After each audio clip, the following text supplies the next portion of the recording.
Want some cake? Want some cake? You don't want some cake. No, you want some cake. Some cake. Cake.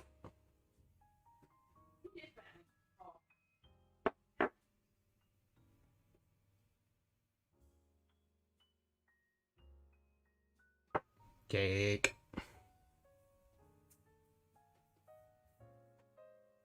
Cake. Oh, but you're filming. No, I'm streaming.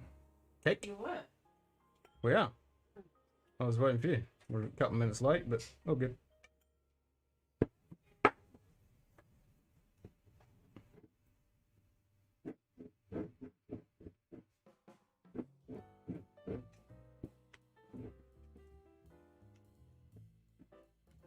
OCD. Don't know which way it goes.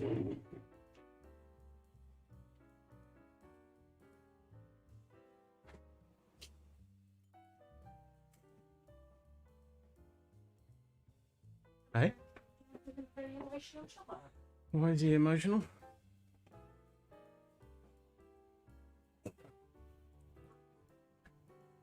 He's what? He's alone. Well, guess what, Joel? You gotta get used to that. You're born alone, you die alone. That's life. You're born alone, you die alone. That's life.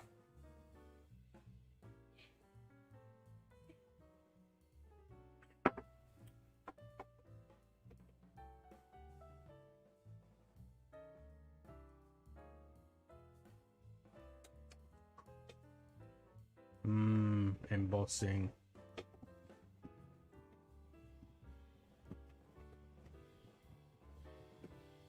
So is there anybody watching? No.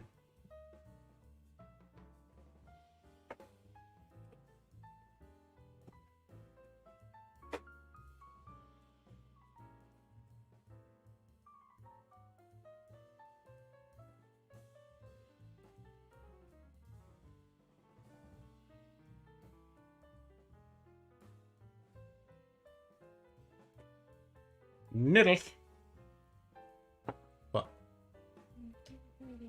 Hey? I thought I heard something there. Whiskey, my dear?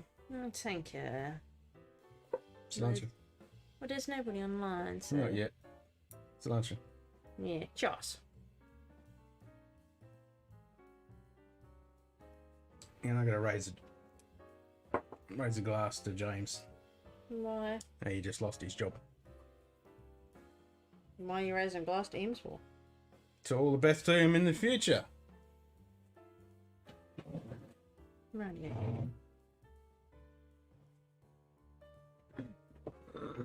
James, Ooga booga. all the best, mate. Ooga booga.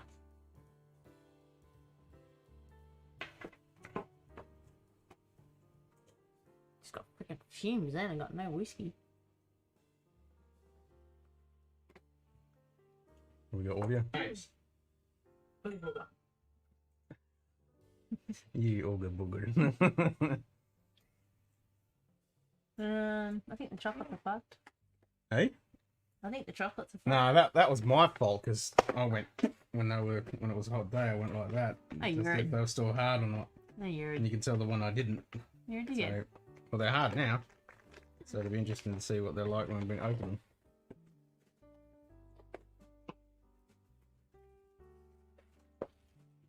Well, I think that one's a bit... Oy, oh! Oh, that's what I was afraid of. Have they all done that? I don't know. Oh, no. That's what I was afraid of. Yeah, So there's $60 worth of, yeah, well, more than that, $90 worth Yeah. of bloody. They're all stuffed. yep. Oh man, Oh, you should put them in the fridge. how the hell am I supposed to fit them in the fridge? I'll stick them in the freezer. Oh, thanks. Just use me as a... Go get a cloth, woman. Jesus. Oh, you're the... Why am I sticking in the freezer? How are they going to fit in the freezer? Take up too much space. I mean, it was hot last year when I got them, but it wasn't like this. We've had a how many day heat wave? So I'm going to have to replace all these because $90 worth of yummy chocolates, and if they're all ruined...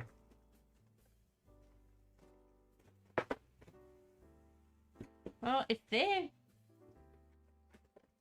foo-bars...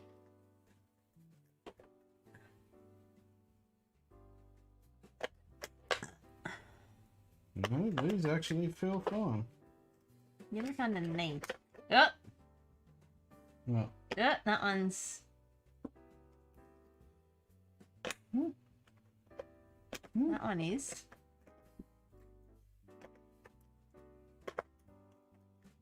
Yeah, look.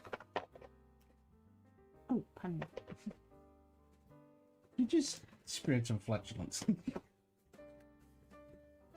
Man, you got it. Jesus, that man's typing an epic message. I'm starting to sweat. Is it hot down here? Or maybe I should. Is the front open? Yeah. Maybe I should open that. You've been drinking whiskey. Well, a little sip. Oh, somebody's on. Greetings. Aloha. So, happy 200 sub stream. Ching ching. Ching ching. Ching ching. So, the only thing I can think of, because I had those chocolates up a little bit higher, because these were down the bottom, maybe it was a little bit just cool enough by 1 Yeah, degree. but where's the other pack of those? Hey? Where's my other box of those? Oh, they're there. Oh, there. wait a minute, you got one and I got one. Where'd I put them? I can see them. Oh. On top of the silver case. Oh, okay. Yeah, because I bought 2 and you bought 1. Hey, sis. Hello, Linda. Oh, there's 3 now. Nope. Hey? Who else is in? I don't know. Somebody come in for a split second? Yep.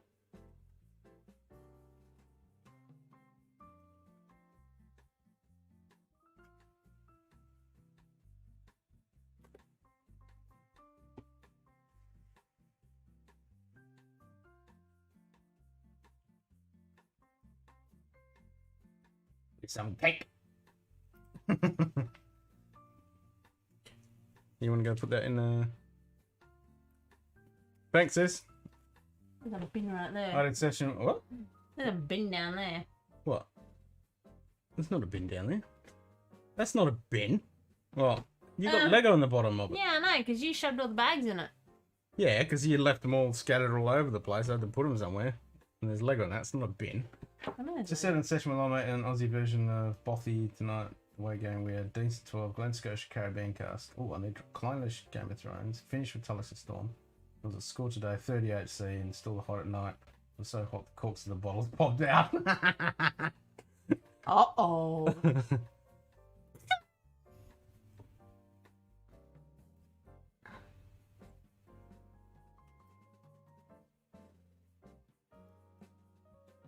I better check my books.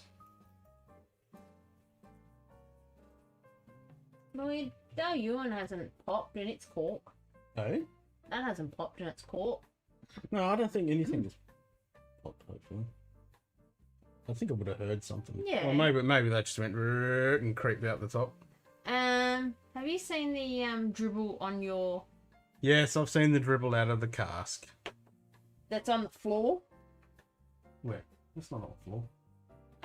That's just cat blood. Cat or dog? Or both.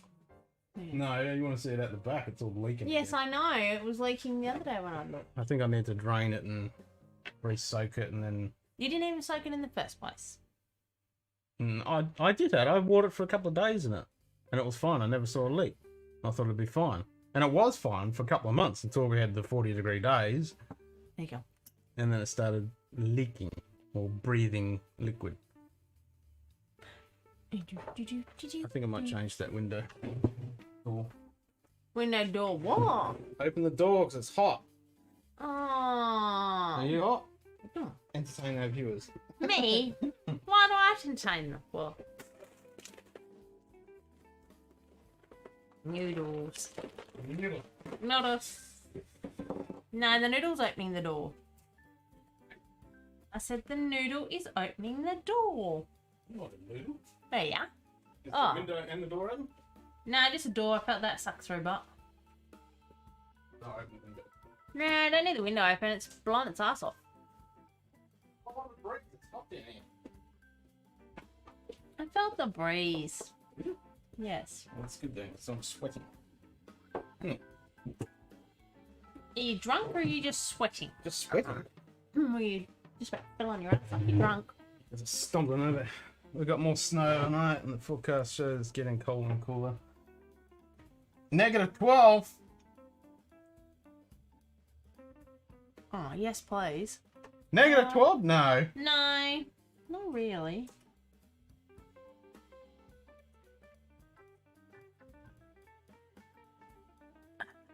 Dang, man. That's a bit chilly. Yes. So, I was watching Wolverine last night, and I spotted in a scene where Wolverine is in a plane with a young Japanese woman, and he's drinking my favourite whiskey, which is Hibiki. How many? Oh, Hibiki Harmony, which I'm like, ooh. It's a cool 14.7 down south.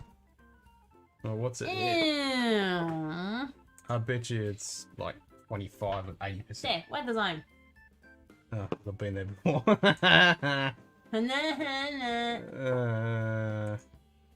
Sucks. What do you reckon? Guess what the temperature is? Oh, it's 22.9, not too bad. So it's 23.76 humidity. That's the killer. That's only going up. 69. Oh. Hello to whoever else is on. Yes. Nigel, is that you? Was that the cat? I do like this packaging. It's different. Yes. Yes, it is a meow. I do like that. Look at shiny. Oh my god, cat is meowing his Cat is head off. meowing. Look at shiny. And embossed. Meow.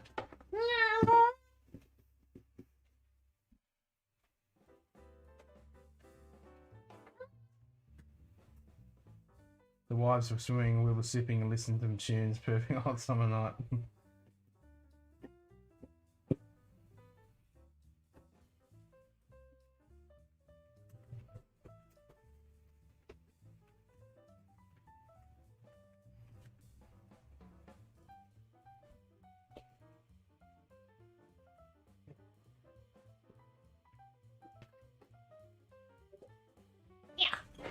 So, hello, fuzzy bag.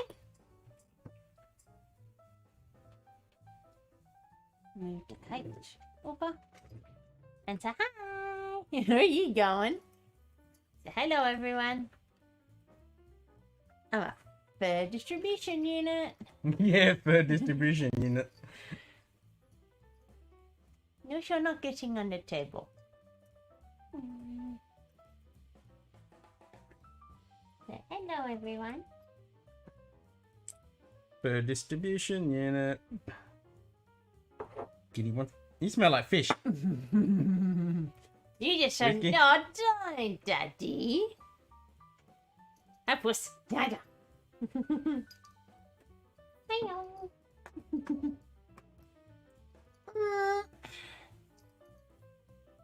You got wet fishy paws. -46. You got wet fishy paws. You got wet fishy paws. Why you got wet fishy paws?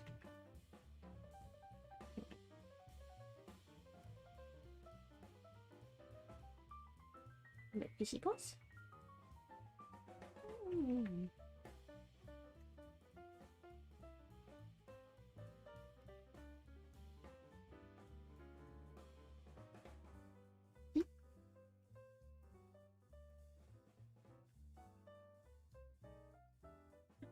Oh, Betty. You can have. Genghis Khan with a tan. So what dram are we going to have after this? Mm. So those are all stuffed? No, we'd have to try one and find out. Well, if the liquid's all... Where's you going, Kitty? Where are you going? Oh, bye, Kitty. Bye-bye. Yeah, look at the shirt. Look at the shirt. I think you need to go get your defurrer. Yeah. Ooh, lot. That's the house creaking while it's trying to cool down.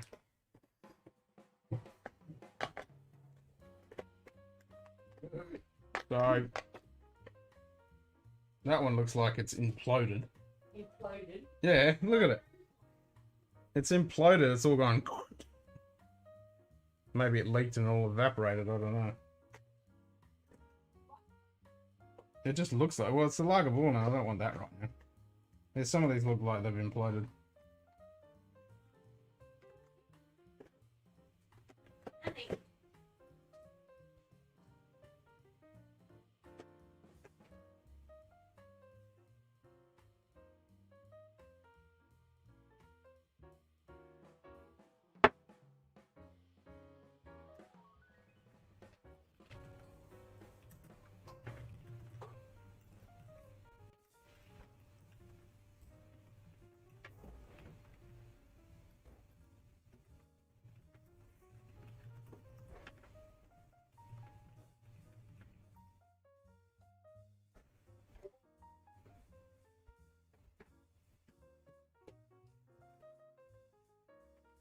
You got almonds?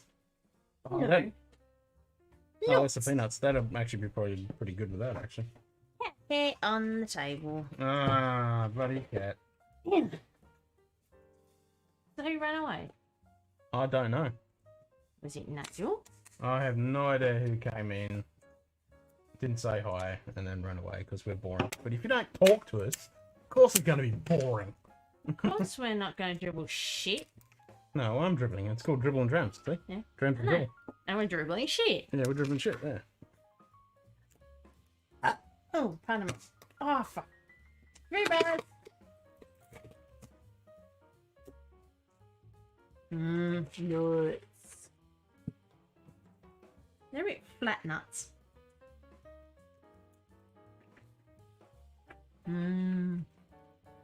Cookie nuts. 40% ethanol, sugar free at minus 23. Come on, nut, you nut. Stick a handle in it, invert, smashing glass of go to the mercy. No, I don't want. Don't want nuts. Did you eat cheesecake? Pure alcohol, make it 114. Whiskey popsicle. Yeah, he's going well. Go take a picture, send it to sis. Ah. Yes, He had started his Minnie Mouse one at Nanny's. Between Nanny and him, they're doing really well on it. and is he still doing them at daycare? He didn't today because they had a group over, so he wasn't allowed to do it. Sorry. So we have to think of a whiskey we can have. Actually, we probably could have this with the mango. Because it's got like a pineapple light fresh thing. No. Mango beer. We're going to have a pairing. Oh.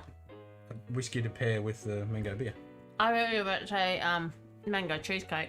No, I already had that little one. It was nice. Could always have turkey, because that's not light and fresh and fruity. Turkey. Could always do turkey. Oh, Ricky. No, turkey's a bit light and fresher. I'm thinking of the pairing with the mango. Is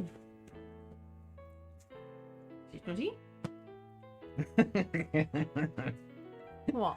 Well, you're just saying, we're just talking about alcohol freezing, and I'm thinking, well, it doesn't freeze that well at 0 at 40%. You have to go down to minus 27. Pure alcohol will make it to 114. And then I said whisk, because Buddy James said stick a handle, invert it, smash glass in case of emergency.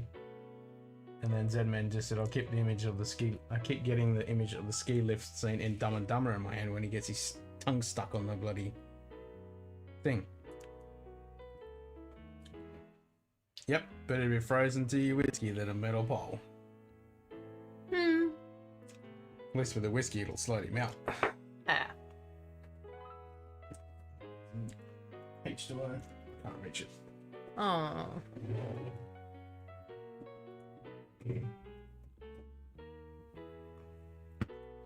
No. Hey? Did you take a photo? No, my phone's in the bedroom, charging. Well, take mine. Yeah. I think your water bottle's frozen. Yeah, no, because it was at the back. Yeah. And the lights just flickered because I got to resolder the damn thing. Icicles. And the light keeps flickering. Like the other night when we tried to change it to red for the review and didn't work. That's what I get for buying those stupid clips. Should have just hard soldered it. Need to resolder it all.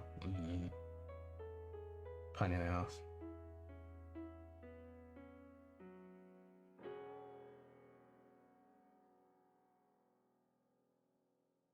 Oh, so we had 4 people in here for a split second.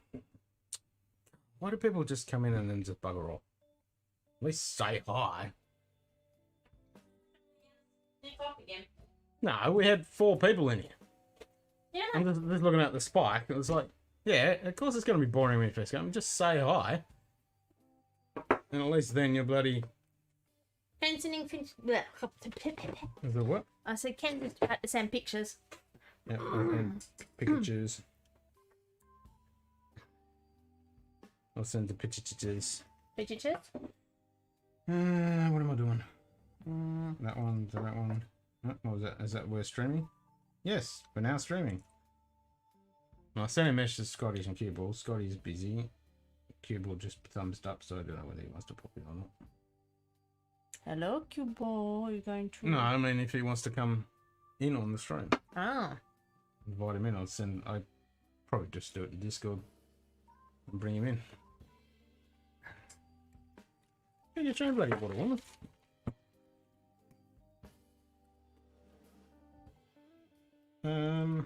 What do I do? Sending photos to your sister? Do that. I'm trying to think which one I was clicking on. I'll just take a couple. Yep. Done.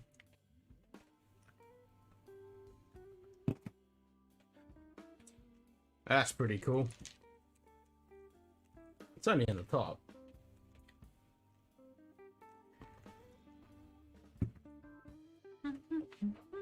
So what dram are we having next? I'm thinking we should pop some ones I haven't popped, like the Clone Leash, Craggamore, Glencadam. Are they peated if they can... No, they're not peated. Oh, they're like a 10-year-old. Hey?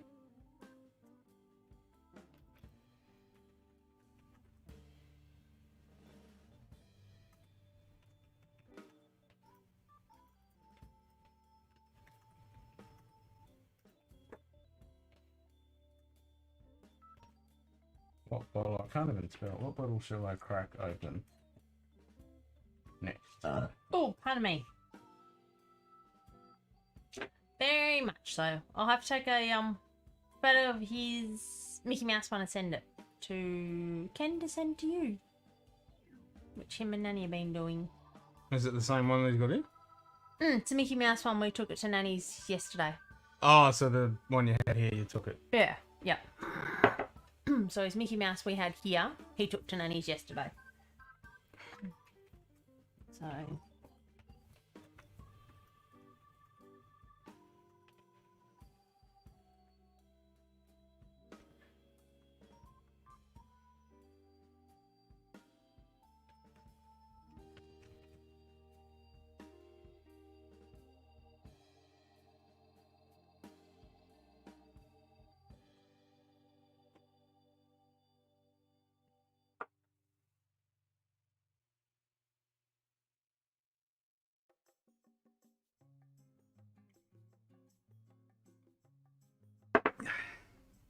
What you got?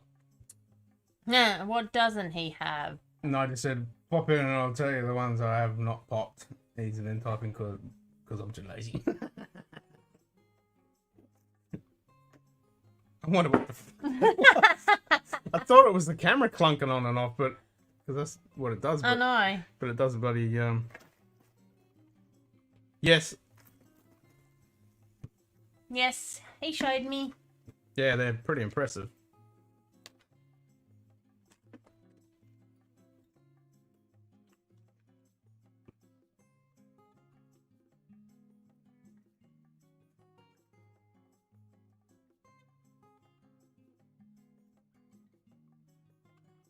Yep. He's got to go out, but he's going to come in and pick the bottle. Because it's only coffee morning time. Yo! Alright, so I got Kilhammer Lock on, but she probably won't drink that because it's... What? It's the peaty side of things. Got the Killing Cadam 10, haven't cracked that. Craig Alley 13, of course. Oban, she's not going to drink that. The Tomatin 14 Port. The Linkwood. Klein Leash 14.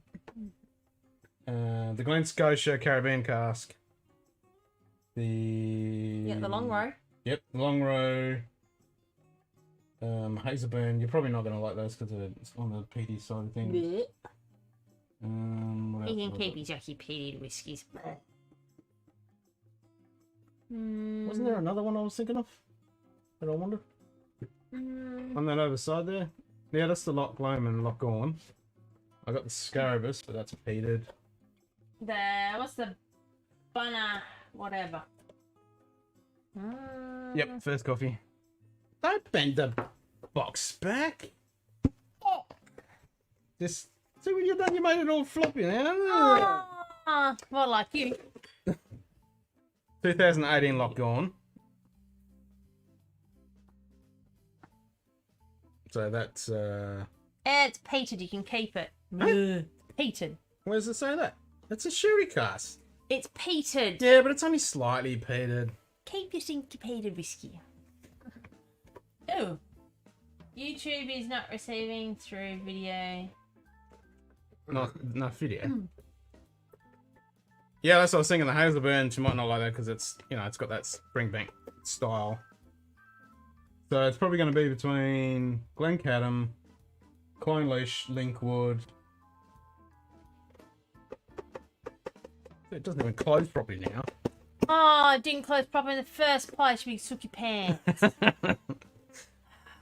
Finish your cake. Put the Kilhammer back. Blech. Blech.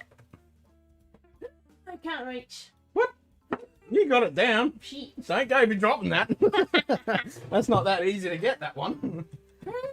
Oh.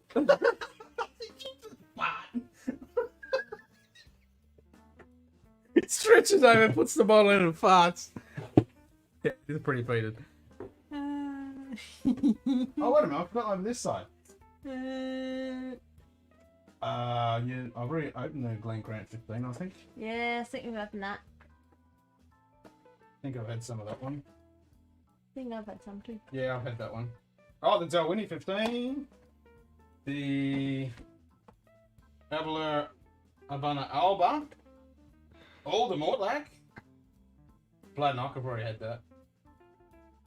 I was going to say, I thought I had more. Glen Scotia peated? Is that Glen Scotia peated? Something. No, it's only it's Caribbean cask. So I don't think it's peated. I think it's just the rum cask. Ultra-filtered natural killer. Cape Town is affectionately known as the V10. It doesn't say anything. It just says Caribbean rum cask finish. Crack it open, I'll tell you if it is peated or not. Because it'll get thrown back in your face.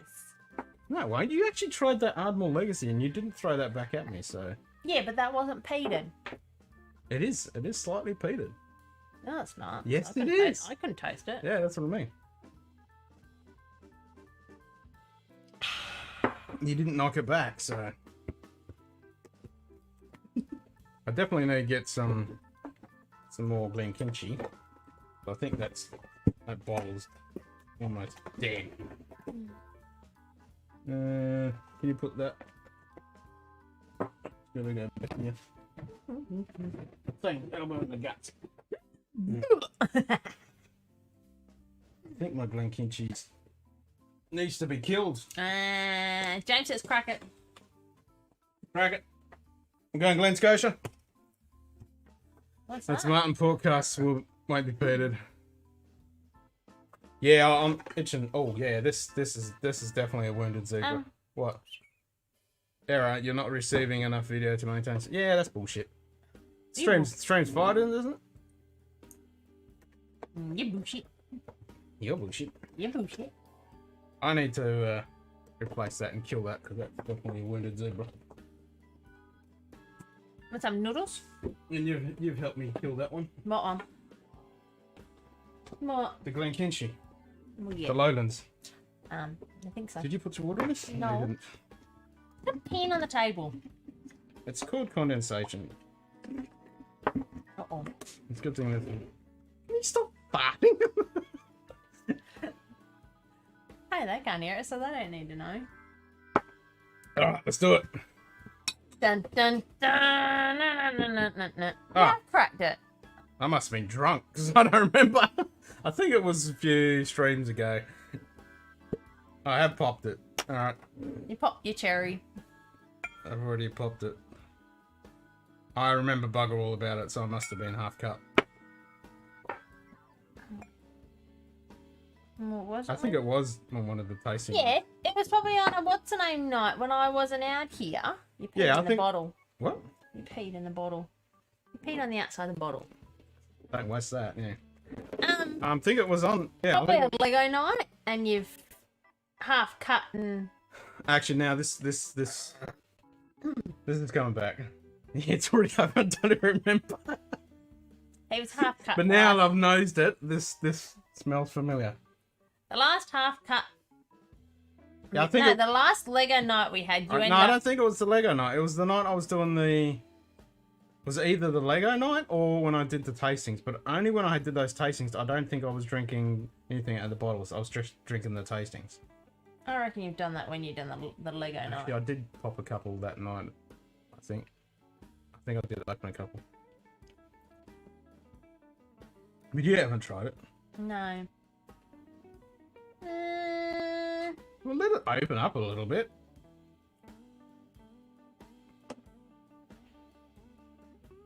I can't remember what I remembered about it. I think it. I'm trying to remember what. Oh, rotten bananas. No, it's got that Springbank funk. Oh yeah, it smells like Or rotten the Campbelltown socks. funk. Yeah, the wet Rotten dog, the sock. wet dog smell. Wet dog rotten socks smell. It's not that bad. It's just the funky cheese smell. It's cool. No, it's not. It's actually quite revolting.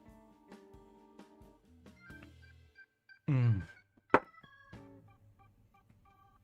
You might need some water. Yeah, I mean it is a neckball.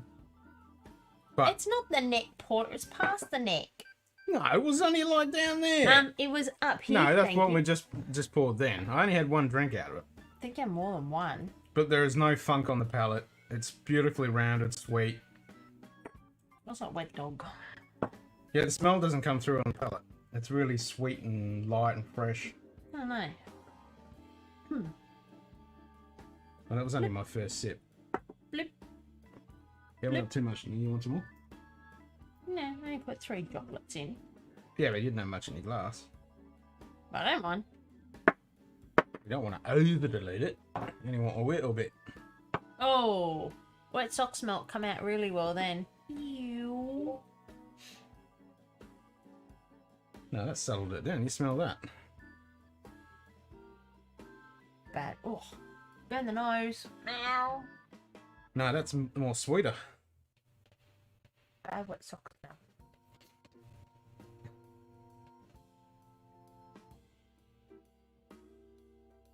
No! What? No! What? Give me out my whiskey. Is that mine? Oh, I need to contact them. I need to send them an email. What? Zedman just said he's got a couple of the Kilcran 16s in reserve. Due here at the end of the month.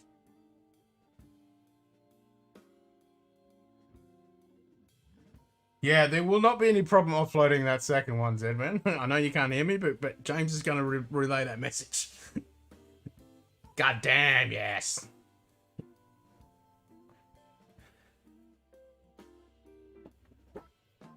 I'm not a real fan of that.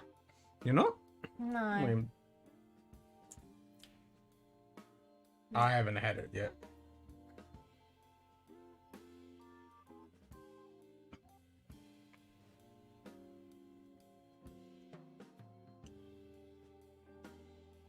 I'm not a real fan of it. I don't mind it. I mean, I prefer the 15 because it's just more interesting and dynamic. But this has a nice finish on it. It's sweet, and then it starts to dry out. Oh, that way. With the water, I already put some water in mine, James. Still, I don't know.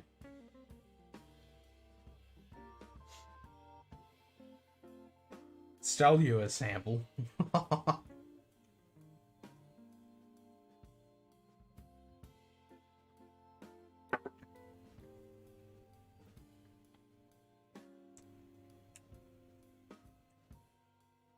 Yeah, it's still nice. It's a little bit thinner. I mean, it's only 46, isn't it? Mm. Yeah, 46. It's still good. It's just a little bit thinner. Like, it doesn't really change that much on the palate. Still got the same sweetness and then that nice dry, grippy, like, I wouldn't say sandalwood, but it's like a... Am I boring you? No. What? I have been up since 5:15. Thank you very much. Who woke up or did you just wake up? I just woke just up. wake up, yeah. I just woke up. What was I saying? Oh, it's a slight wood, but it's like a real light, almost like a, not a balsa wood, but a real, what's the wood I'm thinking of? Sandal? No, not sandalwood, because that's really aromatic. It's more like a teak, a real light teak, shio kind of smell. Real subtle though. Oh, that's on the end of the palate, is what it feels like. Chewing on it. Well, you want to read it? Yeah. We should read these more, because whenever we do the episodes, I'm never bloody reading any of this stuff. So it's Caribbean rum casks. On the nose, you'll get sea salt caramel, ripe bananas, leading to a palate of fresh coconut. That's the woody feeling I'm getting. Ripe green apples, just smooth, creamy. Yep, with white chocolate. I'm getting that. Long finish with bursts of vanilla sweetness and citrus peel. It's definitely one they need to explore. And I reckon, yeah, once it goes down a little bit. How's your toe? Mine. Yeah. Ah, still a little sore. Very funny looking. Considering I had a bit stick outside. What? I've got a bit that sticks outside. A bit that sticks outside? Yeah. You mean it's just lumpy? As you feel my toe, there's like a big lump. Oh, ice just went down my throat. It's all...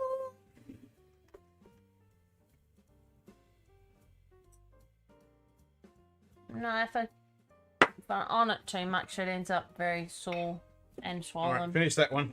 Alright, James. Clone leash. I know I haven't opened that. Linkwood. I know I haven't opened that. Glencadam. I know I haven't opened that. Which one of those? Clone leash, Glencadam, or the Linkwood?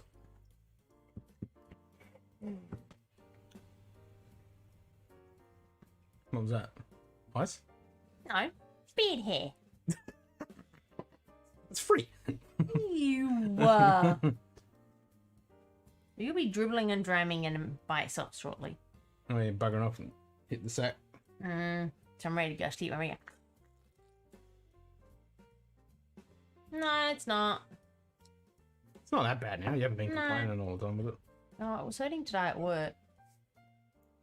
I just grin and bear it these days. Springbank 15. Hell yeah. Who's I'll have some of that RK? later. I'll have some of that Who's later. RK? Bank Adam? Good choice. Grab that. The Springbank will be later. You'll be correcting Springbank later. Yeah, I'll have that I'll all be to myself. seizing. Mentally. So I've heard good things about this. The Highland Park. No, it's not a Highland Park, it's a Highland. That's some sexy labeling. I like that. So what is They're up this the sucker? top here. It's a Highland. It's a nice light. And I bet you it's peated. No, it's not peated. Okay, so the colour That's is why I straw said those three, gold. because they're not peated. I just got to find the tabby thing.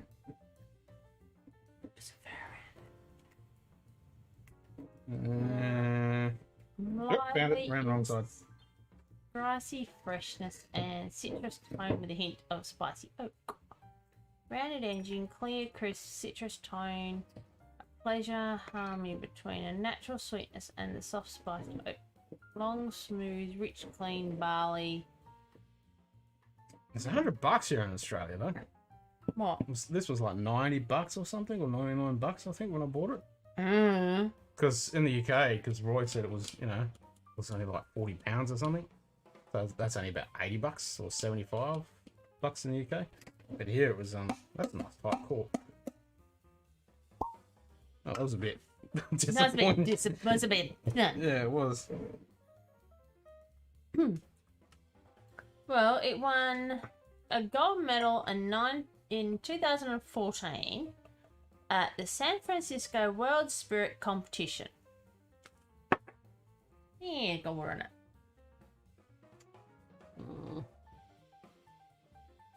Oh.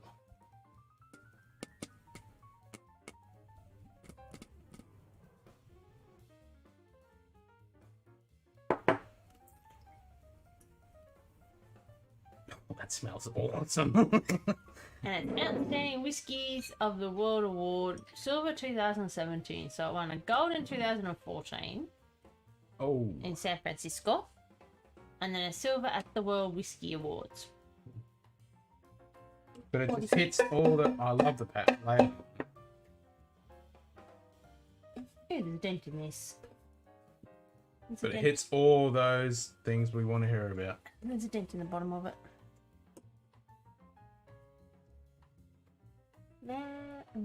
Springbank 15. But non-chill filter, natural colour, 46% ABV, and I really like. What do you reckon? Pretty. Yeah, it's classy, eh? It's nice and classy. I like it. Who else is on? I don't know. Well, OK's on, James, your sister. and some other lurker. Unless it's a false positive. Oh, it's us. Because I've got that chat window open, so we're it. So that makes sense. Alright, have you gone in? It's launcher. Sure.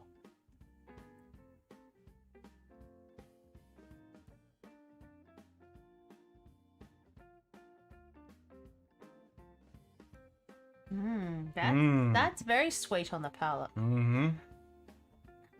Very sweet. Oh, wow. There's no ABV on that. No. Oh, a little bit of Nah, I got lighter on nothing. the side of the tongue, just a little tingle. Ma, But it's not that ABV burn. That, wow, that is so... I got none. That is good. I got nothing. Yeah, I expected it. And when it went down, it was just like real Yeah. light, honey, smooth. You have to say that word smooth because it really, really is. Wow. Have you tried this, James? Damn, this is good.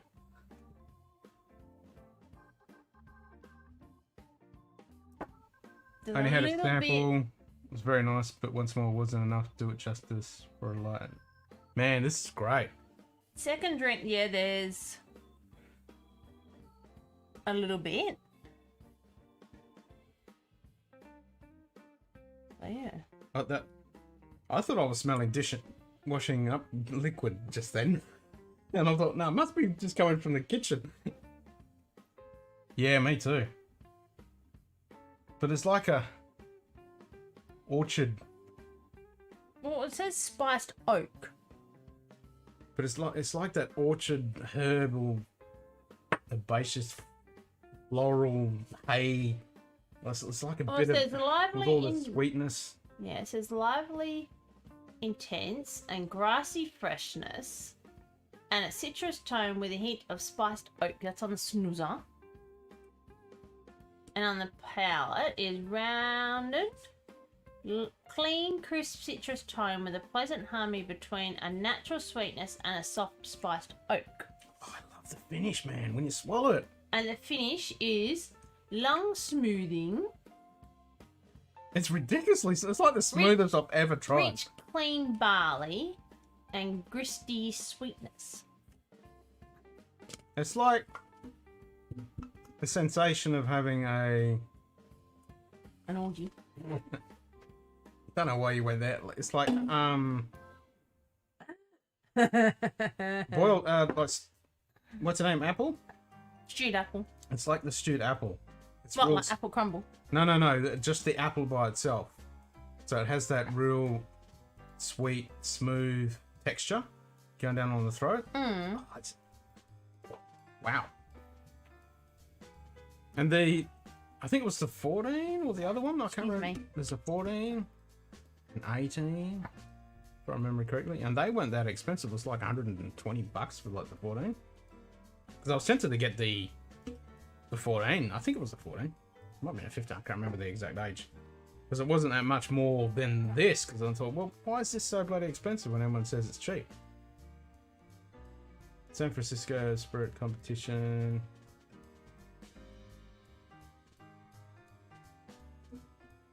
Yeah, because I'd never really heard much about it until Roy did his best. What do you call it? The I don't know. Something whiskies, Epiphany type whiskies when he did that episode. What's that? Yeah, not a little bit. Sorry, everyone. Oh, I need to get some more of this. Let's see this. Oh, I have a whiffy hooroos now. 15. And I really smell spiced Yeah. oak. I gotta get the 15. I can definitely smell the spiced oak now and citrus. It's really come out with the water. Big time. Yeah, it's a little bit more. Yeah, it's a lot more of that oak is coming through now, which is kind of typical when you add water. Yeah. Spiced oak. Yeah. Which is pretty typical to adding water. This is good. 2 down in hand, sweet and it's pretty nice. Quite peppery. There, this is not. You get this real slight. Oh, it is now. A little bit on the side of the tongue. It's like you think it's the ABV burn, but it's like this little tickle. I can taste the ABV now since I've had the water. Yeah, we're going to open up a bit. Mm-hmm.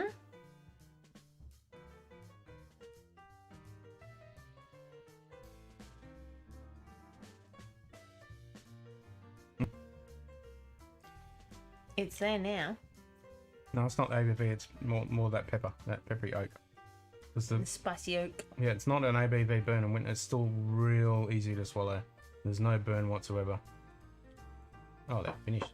It's like that honey and oak. Oh, that's a great finish. The sensation, the slight honey reminds me of the clean kimchi, but this is a lot more richer and dynamic. Yes, it was on there because I was looking when we were looking there last night. I did see the 15. I think it was $110, and I'm like, oh. I think it was 110 or 115 bucks. Sorry, but I'm going love you and ladies because I'm going nanas. You drunk at it all. Yes, my drunk at it all name. I'm going nanas. You did too. You didn't. I'm signing out. Oh, there's 2 drops. I got 2 drops out of that. I'm signing out. Alright, you're signing off. I'm signing off, and don't get too drunk. I'm not. I've got to work in the morning. You do. You have fun in the morning. On that note, I'll leave them. Thanks. Man, this is epic. Cheers, Roy. Bloody awesome suggestion.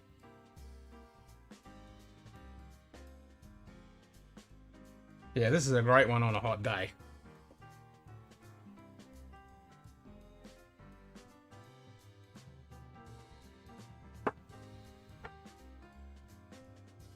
Hmm.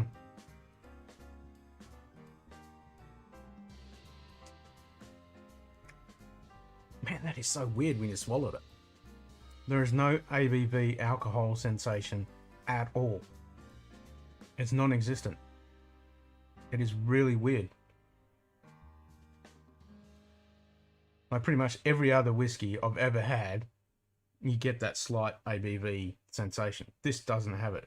You expect it, like you kind of, you know, you're almost so used to it that you don't have to brace for it. Your brain automatically prepares itself for that a little bit to get acclimatized as it's going down. But this, like, you're there waiting for it, it's not there. It's just that lovely honey smooth finish.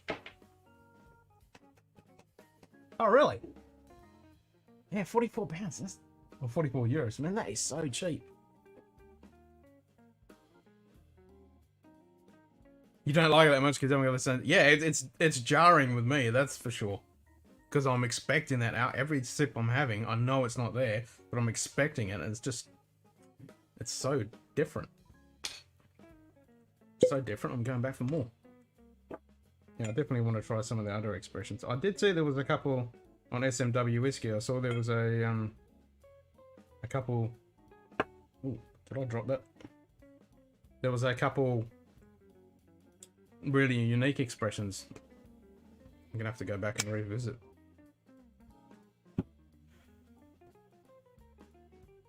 It's definitely getting interesting seeing what this does halfway down the bottle. I can see a lot of people not liking this. And I think even Roy even said that because it is quite sweet. Well, not sweet, but kind of that honey, floral, you know, real Highland style. Exactly. A light summery dram. Yep. But it's not one-dimensional at all. It's got so much going on. And it's that weird, almost dishwashing liquid smell.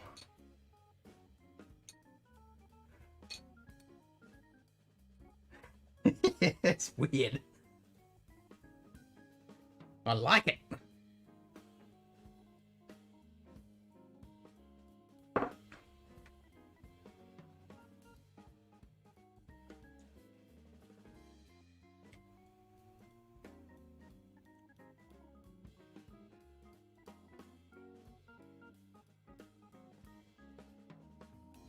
I don't think I've tried that one. I've tried a few Starwoods, but they were a long time ago. I haven't had a bottle for ages. I've only just tried samples and stuff most recently. I don't recall having that one. Don't recall it.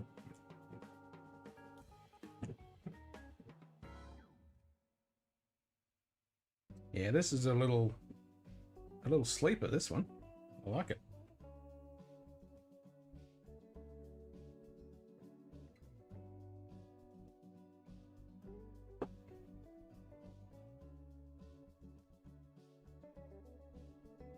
That's quite interesting.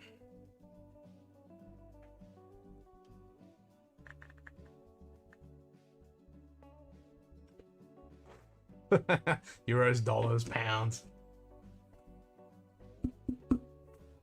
I don't mind paying 150 bucks for the Kielkaren 16. I don't mind paying that at all. And actually my first dram I did consider tonight was the Kielkaren 12. Since it's the only Kielkaren, well, I do have this, but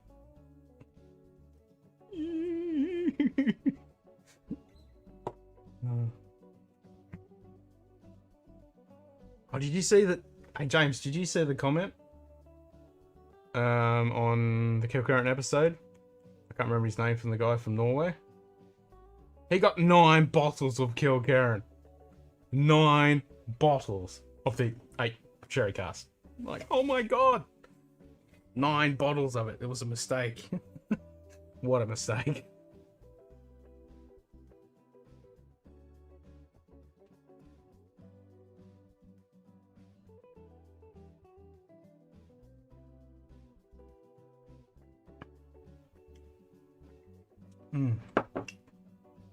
I'll be interested to see what Scotty and Cue-Ball think of that.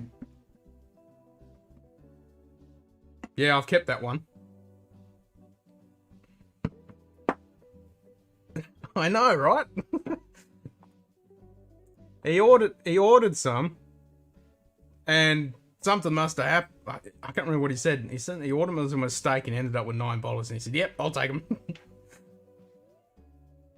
Yeah, 4 I can understand. Like 4 or 5, that's normal. I mean, if I knew about it and I tasted, I would have bought every bloody bottle I could find, and I'd love to have 4 or 5 bottles because it would have been awesome. But yeah, I could see myself grabbing 9. I mean, I've got down here. There's 7 bottles of Lagerball and 16 sitting there because I went on special. Second 2 bottles were lucky back in Melbourne. And you got the wife to get them. Yeah, that's so awesome. Yeah, we didn't get allocation here, as you well know. But yeah, hoping we get some more stuff released here.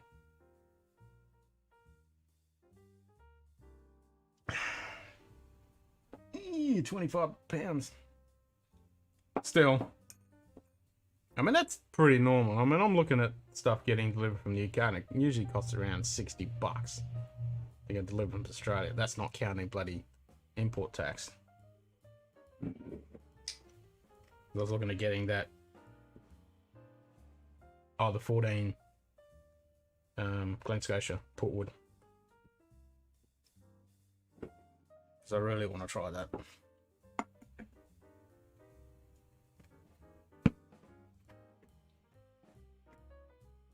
Actually, you said this was good, didn't you? Alright. Am I having this first, or am I having the Kilcurran? Which one? I haven't opened this one. So I have no idea what this is like. But I've been itching to try it.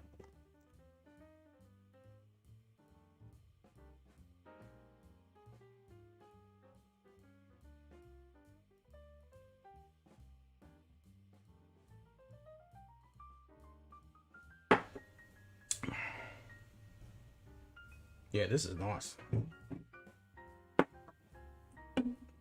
I think I'll have to get some of the older expressions and see what they're like. But yeah, this 10-year-old. Damn.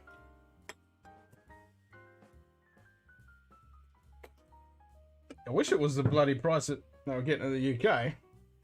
Because I'd be buying this stuff up. For $100, it's still a little bit pricey. I mean, for £44, or what do you say, £40, which is about $80 Aussie. That's a pretty damn price.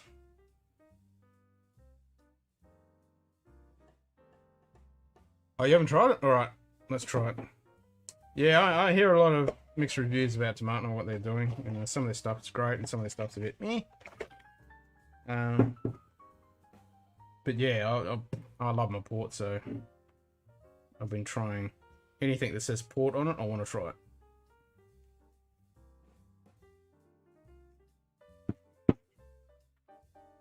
And I do like the bottle shape.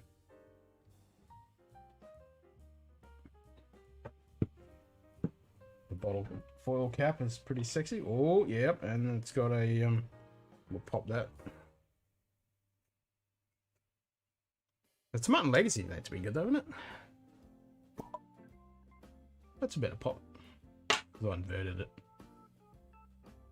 Ooh.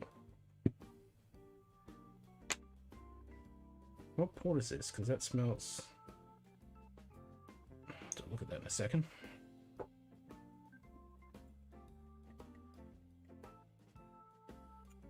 Let's see what we got. Ooh, you can definitely smell the port.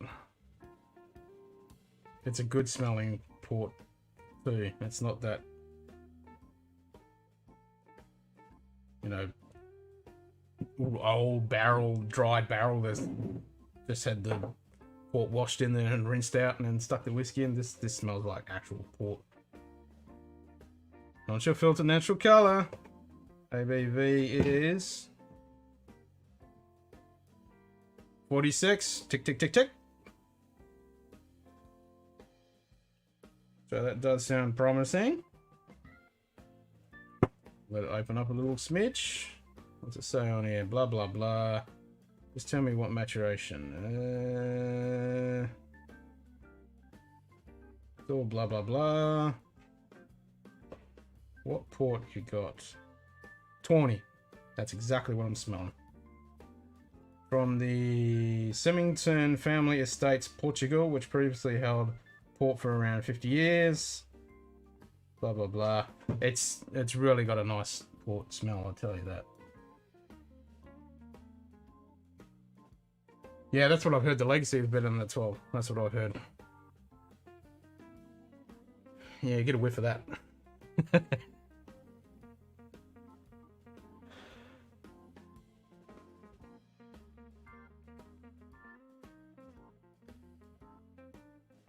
Yep. Ooh, that's got a lovely port smell.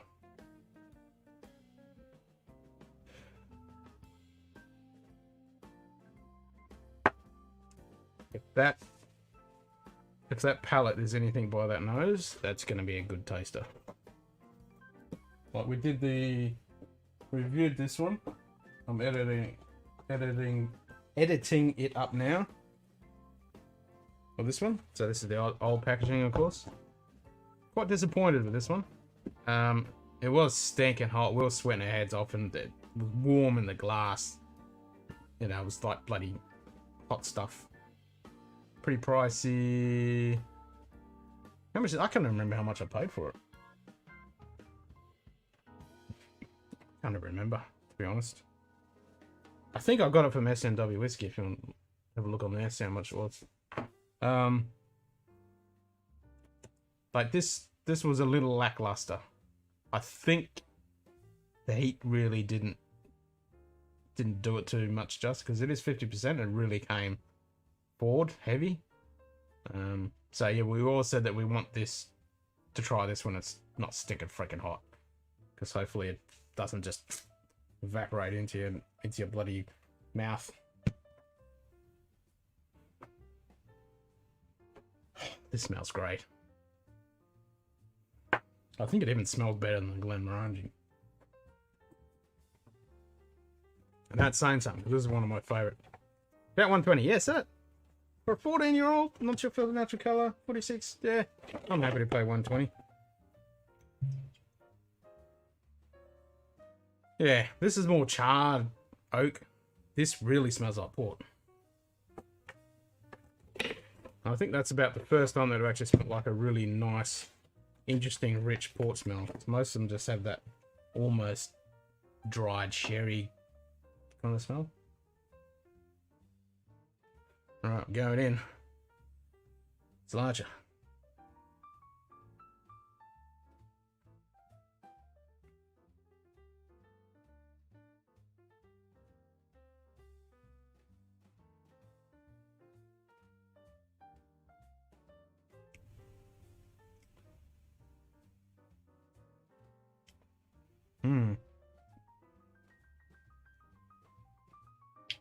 First mouthful. Well, the finish is better.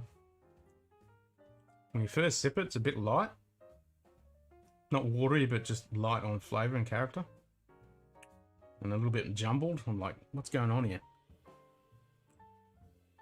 But then, and when you swallow it, or just as you're swallowing, it's like, okay, there's that little bit of port characteristic. It was a little bit like old dried grapes as well. Like real dried sultana. And then you swallow it and you're like, it's a little bit port, a little bit sweet, very subtle though. And you think, okay, that's a bit meh with the finish. But then it goes on, and it's just like drinking the finish you get after a nice subtle port. Like a few minutes after, like it's when you normally sip a port, you know, it's quite a long finish and hangs on. This is like a few minutes after that port finish. This is what you're getting on the finish of this.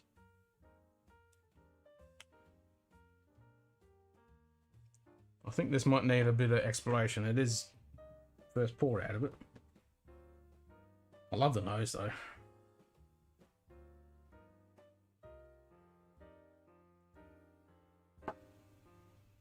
Oh, got a bit of burnt toast then.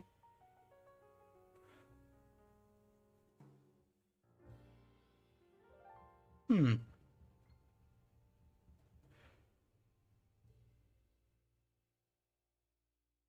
thinking the casts have been charred a bit.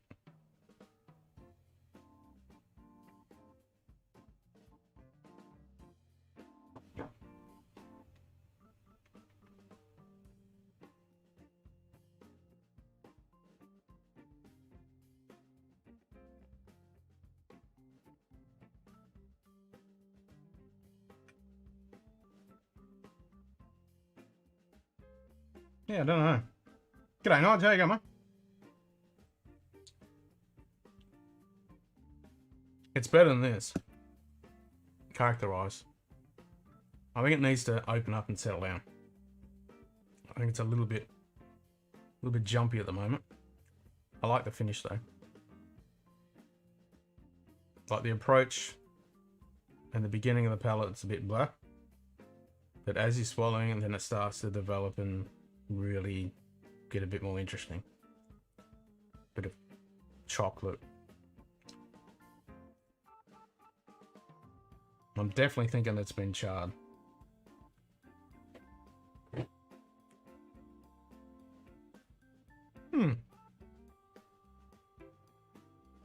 Add a little bit of water, see what we got.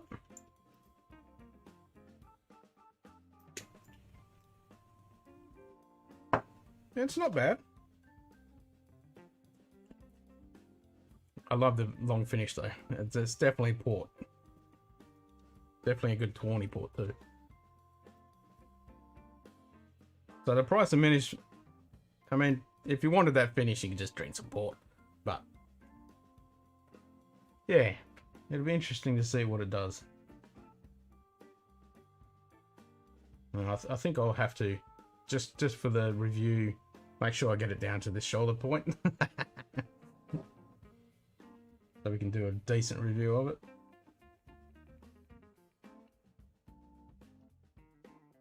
Yeah, it's got a lovely nose. It's a real good tawny port, that's for sure. I think that, yeah, it's like that Portugal cask they were saying. Yeah, the Cimenting Family Estates, Portugal. Held port for around 50 years. Rich but balanced aromas of red berries, sweet honey, rich toffee, light fruits, and nuts on the palate, and a body finish of smooth fruit salad.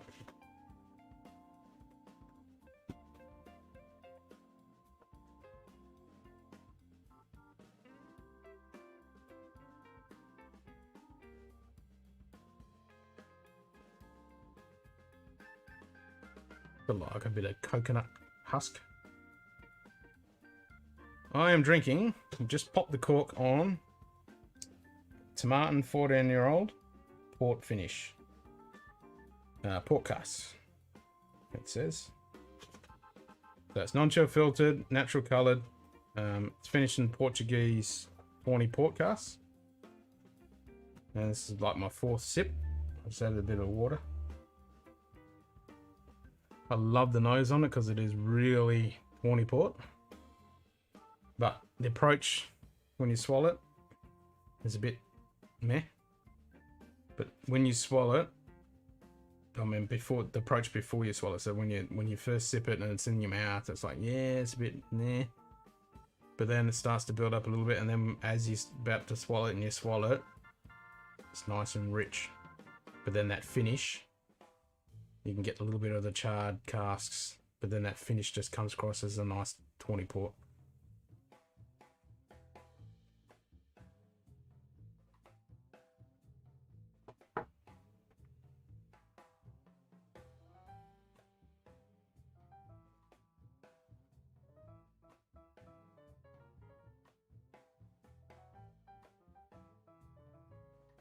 That's a lot hotter with the water. Wasn't getting that ABV pepper before I added the water. Definitely getting it now. It's lost a lot of the characteristic.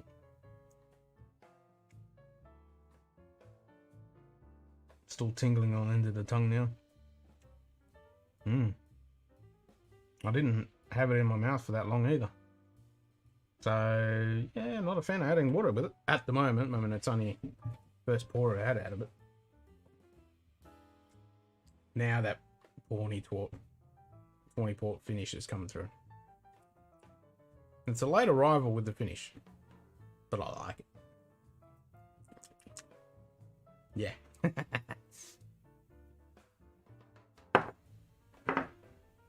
Yeah, the finish is good. Everything else is a bit, don't know yet. But if I wanted something to have that finish, I'd just drink some bloody port.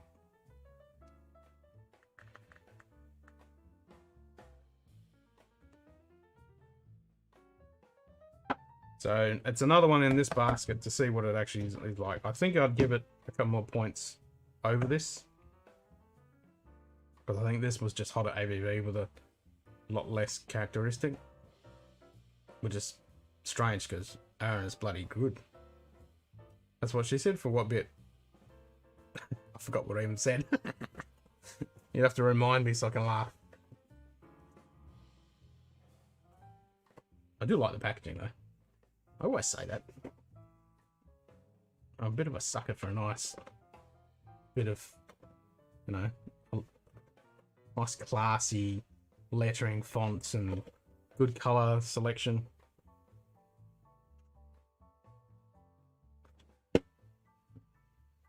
And the bottle shape.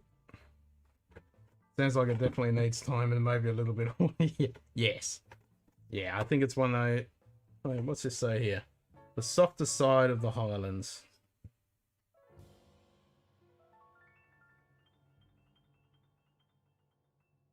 Yeah, I think it needs a little bit of time to develop. I think it has potential.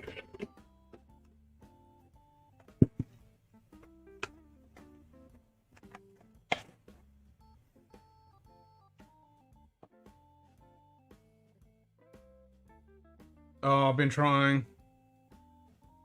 Yes, I've had a sample in the Enduro and I do like it. I want some. It's been on my bucket list for a while. And my endless whiskey list of things to purchase. Well, speaking of Glenlivet,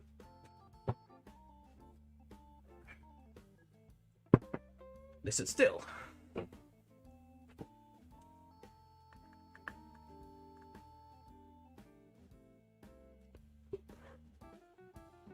So we're just at the neck. I've got one more sip of this one left. Oh, that's something I haven't cracked either. The decent 15.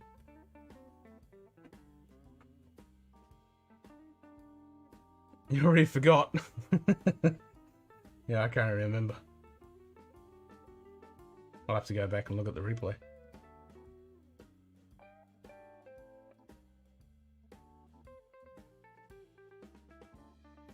Yeah, I don't like the nose with water on it.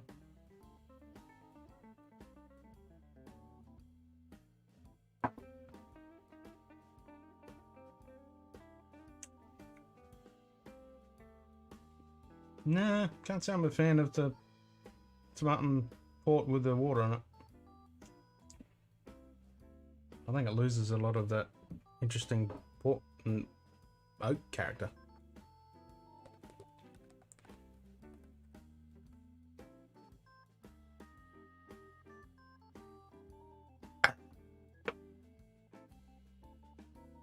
You try to get some of this?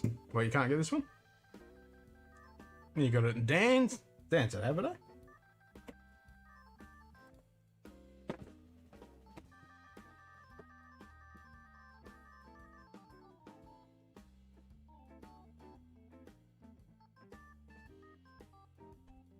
Yeah, we got 2 bottles. I bought one and then Carly bought one. So we got a couple bottles of it because I knew it was a limited release and you wouldn't be able to get very long. Supposedly each year they're going to bring out a special edition. So it'll be interesting to see what they bring out.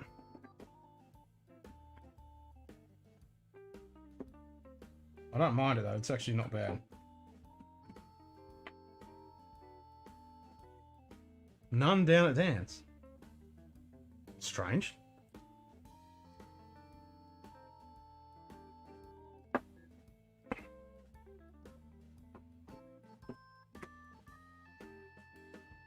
Yeah, I'm not sure how much they actually bought out of it. So I don't know what the availability was, but yeah, when we saw it, actually the rep was there and I had a little taste of it and I went, yep, I'm going to definitely grab some of that. So as soon as it came in stock, I grabbed a bottle, and then when the other shop had some in stock, Carly grabbed one. Yeah, I'm surprised it's not down at Dan's.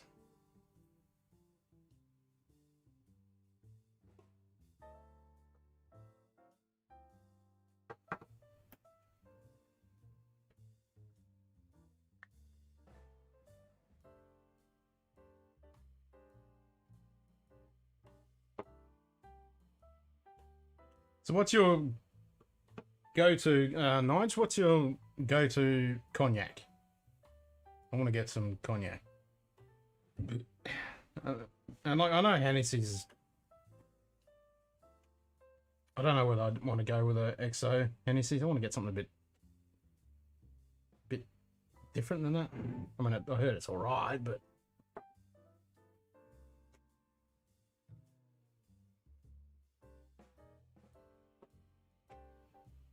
I want to get a good XO. And I know they're around $250 for, you know, a decent one. Oh, that's right. I remember you went looking for this because I remember you watching the last stream and I was ranting and raving about it, and you were going to go for some and you couldn't get it and you got the Nadara. But the Nadara is definitely a good one.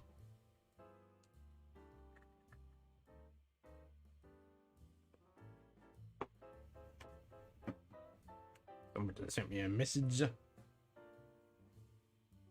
BBC. Huh? BBC survey. Why is the BBC sending me a bloody survey? Probably some scam spam. How much you want to spend? Well, I was looking on Dan's, looking at the cognacs, and like the Hennessy XO was around 250. A couple of the other XOs I was looking at were around the 250 mark. So 250 would be. Yeah, I know you could spend thousands, but I reckon 250 is good price for a decent one.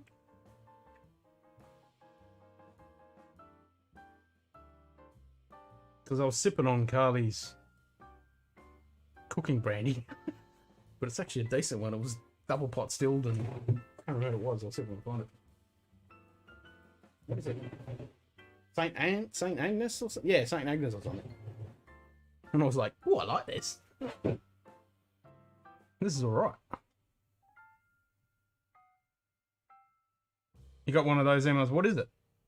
Is it a scammy spam?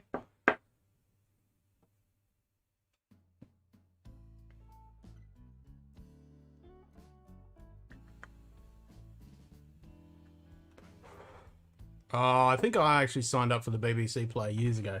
It's probably that. So it probably is a legit BBC servo.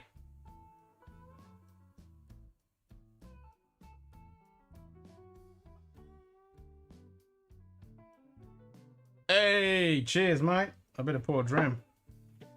We'll go keep going. Yes, I was looking at the Martel and the Rennie as well. Yes, okay. So I was in the right path. Cool. Want to get some Scotch? I shall get myself a good cognac. God damn it. Oh. It's been a while since I've had some Kilkerran.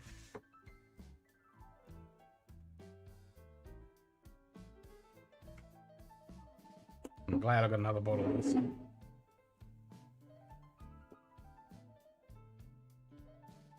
Cheers, Sampy.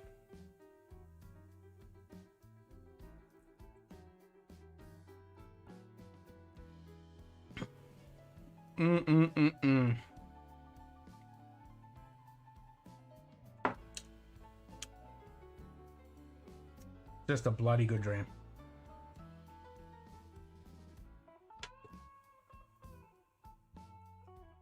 Cheers, James. Take it easy, mate. And all the best. Cheers.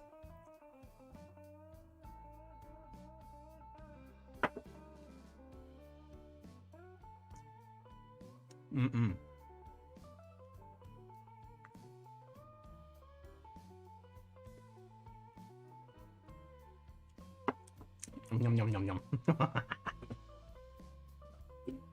Campbelltown.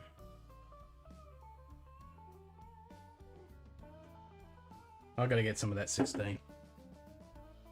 I really gotta get some of that 16.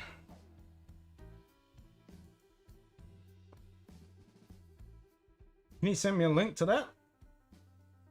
Through the Grapevine. Grapevine? Yeah, send me a link.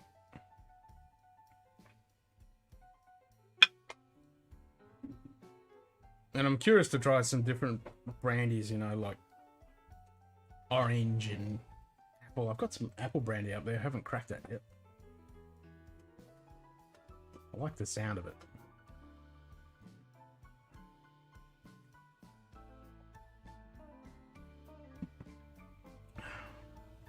But, you know, I love my ports, and just tasting that cheap brandy, I was like, I could get used to this. I like this. Yeah, that's something. Zampy, have you had any brandies and cognacs? I reckon you should do some reviews.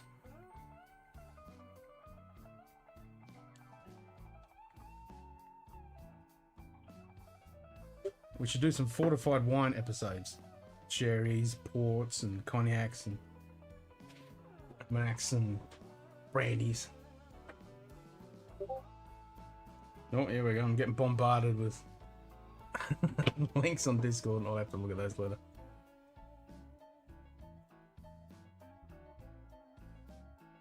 So I've got one decent bottle of sherry up there I haven't cracked yet.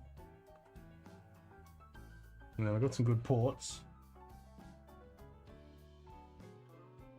I'm gonna get some cognac.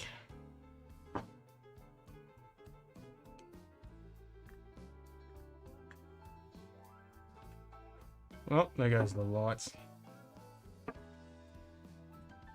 Stupid connection. I need to resolder it.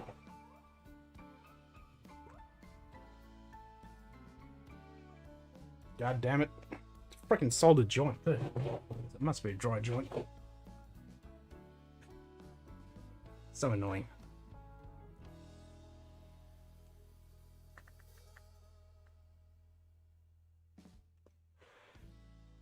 I've been meaning to buy one of those USB soldering irons.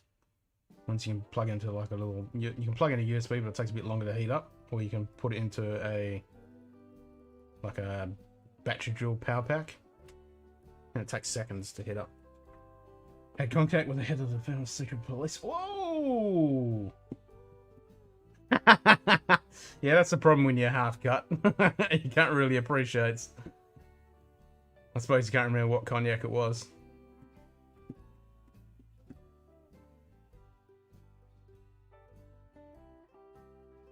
It's freaking delicious, the ones I've ever tried. But I haven't really delved right into it. I've only had little bits here and there. But I love my sultanas, I love my port, I like a good sherry. So, you know, I'm thinking the brandies and cognacs. I mean, I think I could, another really expensive hobby to go along with the whiskies and the rums and the gins and everything else I got over on that shelf.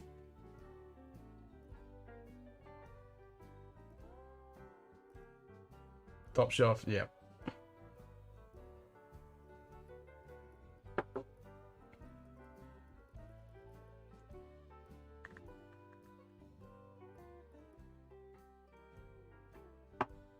It was like, when I looked on Dan's, there was one there for $11,000. Can't remember if it was a Hennessy.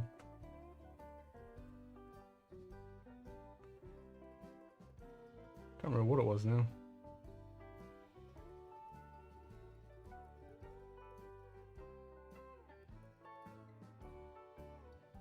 But I was watching a few videos, guys talking about. Yes. You'll have another bottle? Yeah, that's not that cheap. I was eyeballing that. It's a sexy looking bottle too.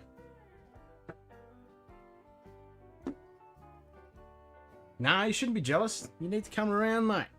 You need to come around. Have some drinkies. I got plenty of drinkies. Massive cocktail bar over there. Whiskey, whiskey, whiskey, whiskey, whiskey.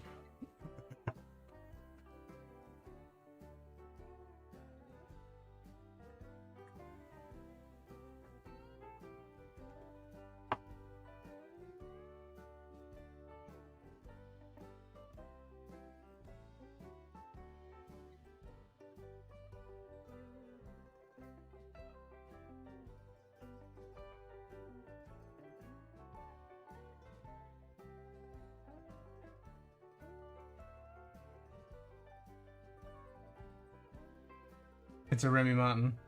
11,000 bucks. Yep, that's the one I was looking at. Hell yeah.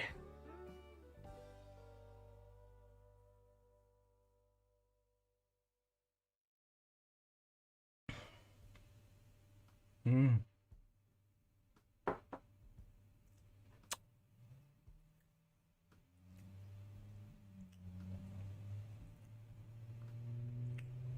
Kel Karen does it right.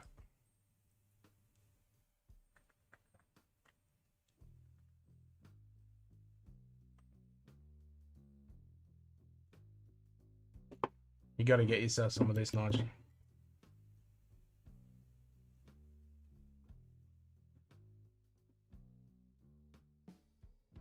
Actually, I need to email and get some of that 16. Hell yeah. I want some.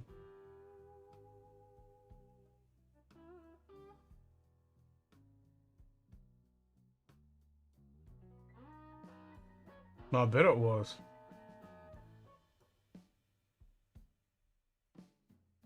$1.5 liters, 11,000 bucks. God damn, want to be bloody good for that price. That's for bloody sure.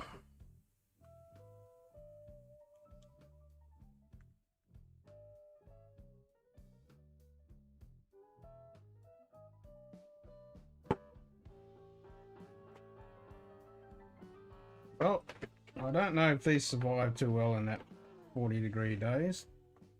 I mean, this one looks like it's it's imploded.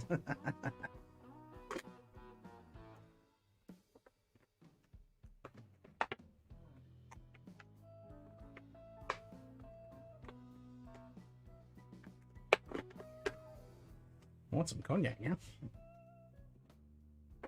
Oh. Picked this up the other day. Get the line. It's Lagavulin 8. So I've got Lagavulin 8 up there, but that's the 2016 anniversary edition one. So I've got this one I can just happily drink without going through that one, which I'm happy about. And I saw today that the 11-year-old Offerman edition is coming out with a rum cask finish. And hopefully it comes to Australia.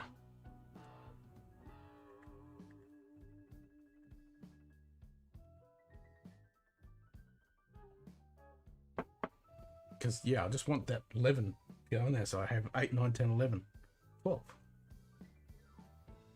I'm missing the 11. Spew, I couldn't get it. So close.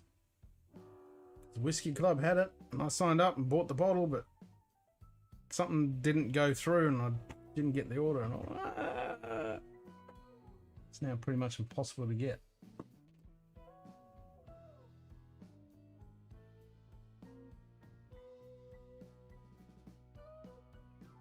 Yeah, when do we need to put one up? Because I need to edit it. I've been a bit flat out at the moment. I haven't had a chance. I've never done mine. I didn't put out one for last week. For mine. Yeah, we've got heaps in the can to edit up.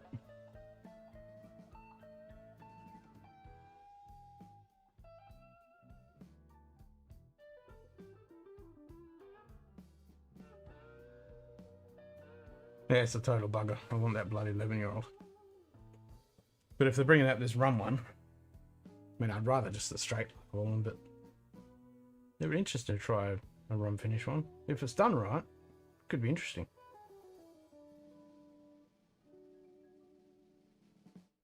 Just hope it's got a better distribution than just the UUS.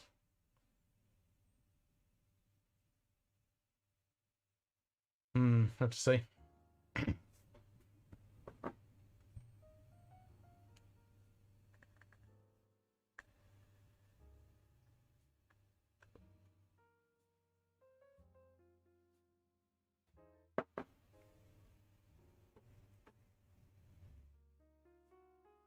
So you going anywhere special in Perth?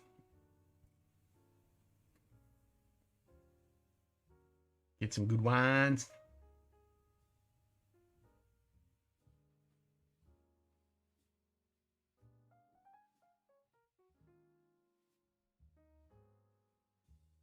Yep.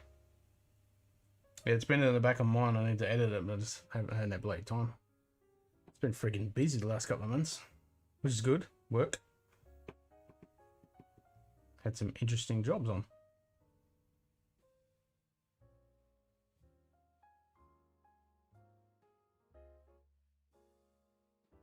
Actually got to do some 3D stuff for a visualization, which was pretty cool. Get to dust off the old 3D rendering and modeling stuff. So annoying though when it's so rusty. I'm trying to remember how to do it. I'm like, I know exactly what I need to do, but which buttons to press in the right order to make it happen. So I'm stumbling my way around, but yeah, I managed to get it and it looks pretty good. Client's happy, so that's the main thing. I was super impressed.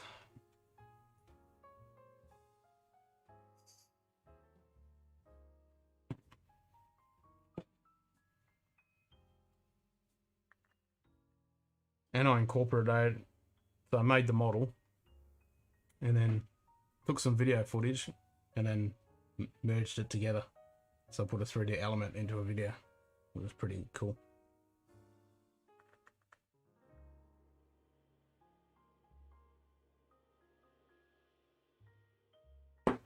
It's pretty fancy what you can do these days with the old computer.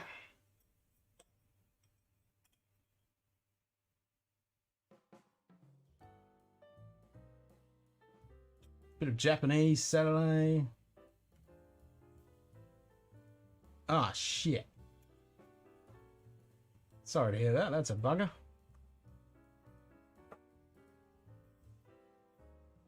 Oh, that's not good. Oh, that's right, because you're going down to Perth. And Deb was going to do that gig this weekend. Yeah, I've already got something on Saturday. I can't do it. Did you find somebody for the shoot?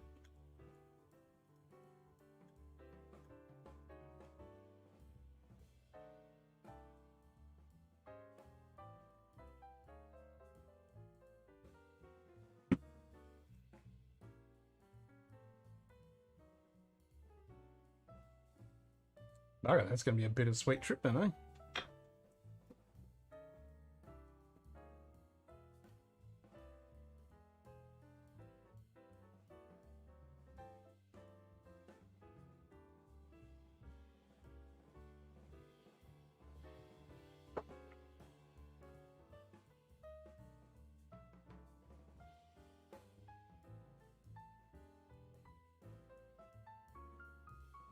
Hey, Carly's getting into the old Japanese whiskies.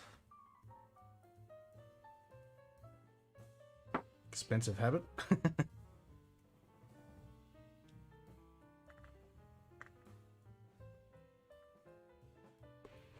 True. True that.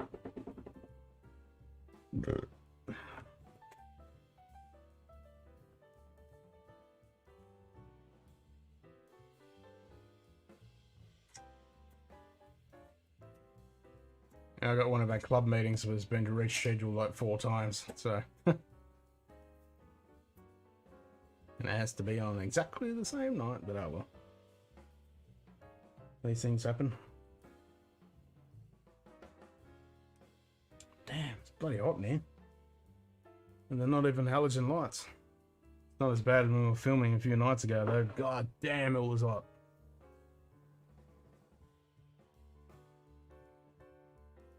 I'll be glad when winter's back. Because I don't enjoy drinking my whiskey when it's hot. Especially when the liquid is hot.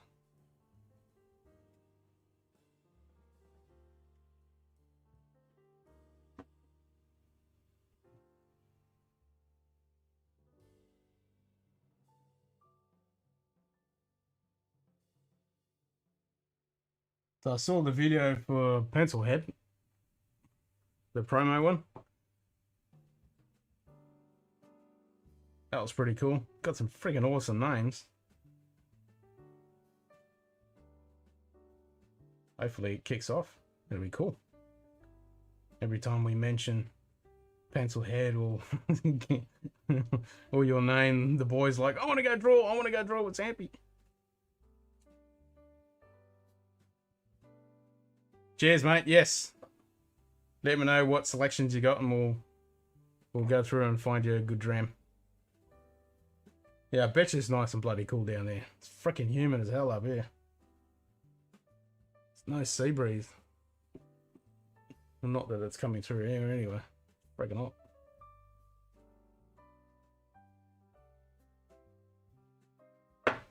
It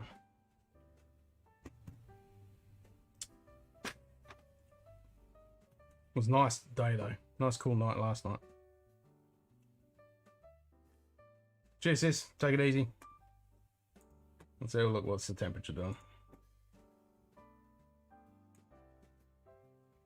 It's not that hot. It's just that humidity. Yeah, it's 23, 80% humidity. Yeah, that's the killer. And there's no wind. It's coming through. What's the wind direction? It's a southerly, but yeah, it's just not blowing through. It's annoying.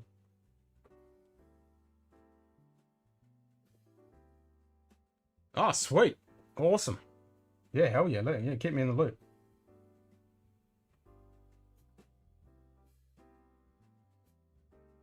Yeah, man, I hope that kicks off. That'll be wicked.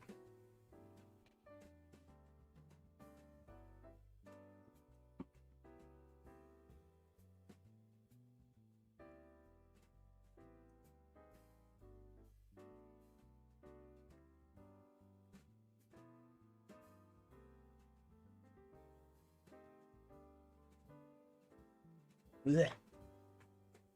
I'm leaking more than I'm drinking.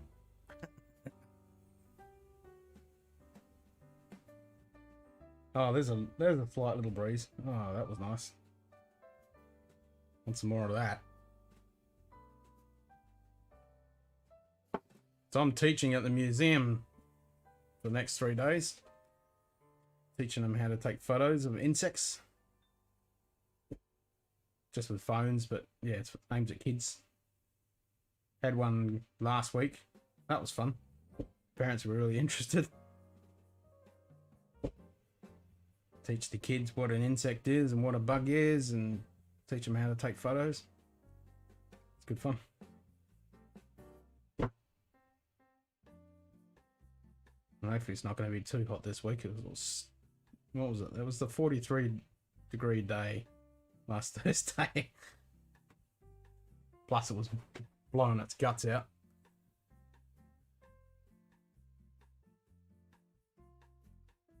Yeah, it's fun. Yeah, they asked me if I'd run a thing just before Christmas. I'm like, yeah, I can do that.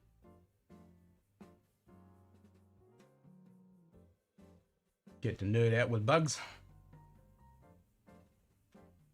So I'll see how many people we get tomorrow. It's a bit hard not knowing what the age, because it's open to any age pretty much. So to tailor the content for the age.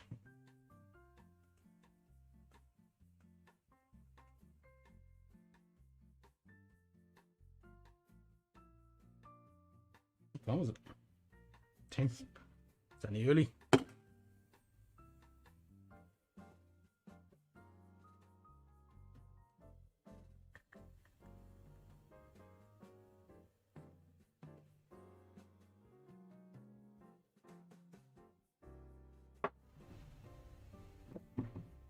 Did you catch it earlier, Nigel, when I had this one? That's a freaking amazing dram.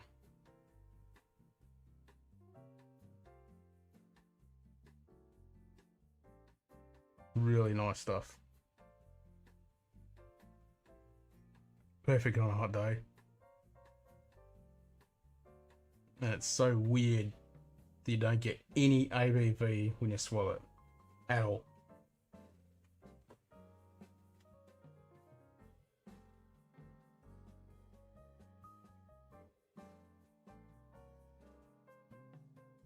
It's kind of weird. Gonna take me a bit getting used to that.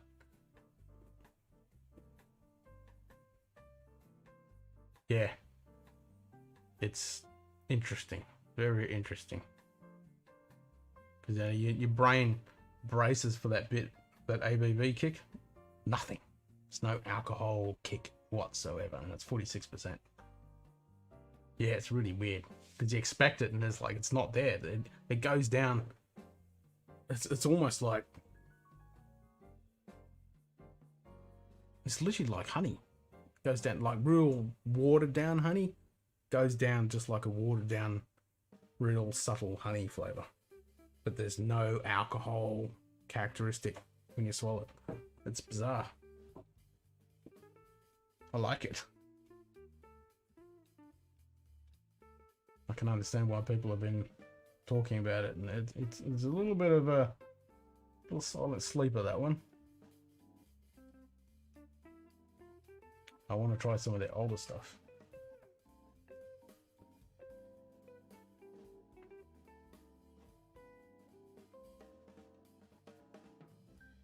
Oh, okay.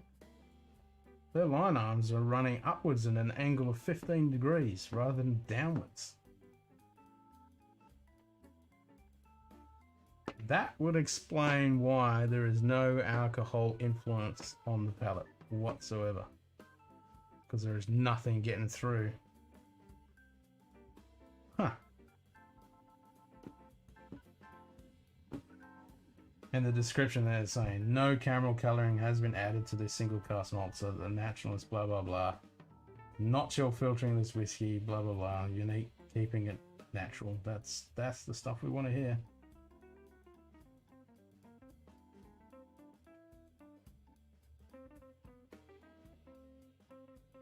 Nice. And it's sexy packaging too. Yeah, it does. It is very nice. And it was only about $100. I think it was 90 something or other. Yeah. Very pleasant dram. Something valiant.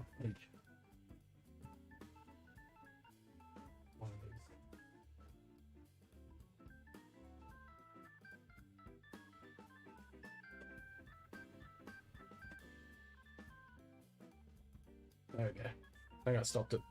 That was annoying. Here we go.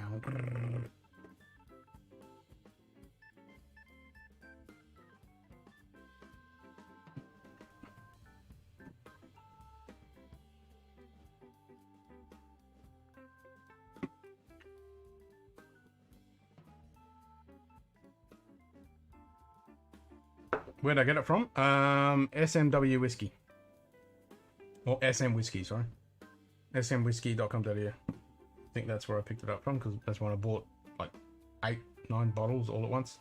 I think I got it from Ian at SM Whiskey. Dan's might have it, I don't know, I haven't looked. Yeah, they might have it. Let's have a look. So Google the Glencaddam.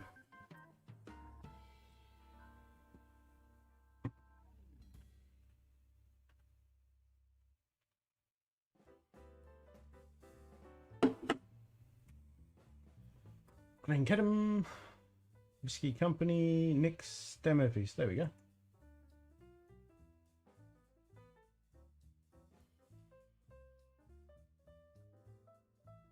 Spirits Company. Out of stock. At Dan's. Doesn't say a price.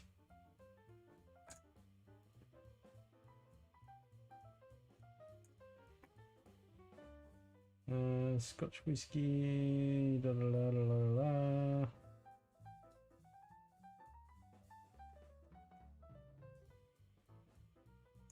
It was on SM whiskey, right? Got it.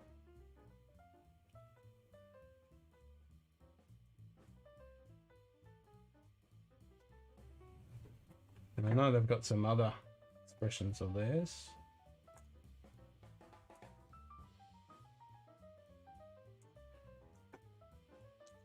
We can go to the C's, at the B, go and get them. We're going to go G, don't we? The going, go a bit back. Bloody Klein leash. Haven't cracked my Klein leash yet. Glen Scotia. Glen Elgin. I'm not seeing it.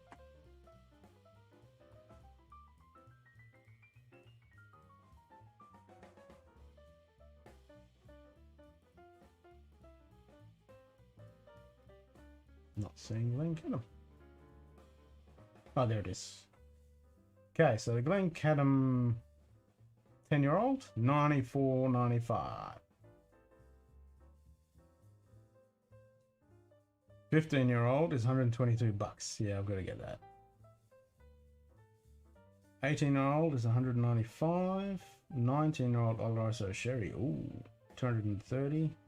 25-year-old, 429 bucks.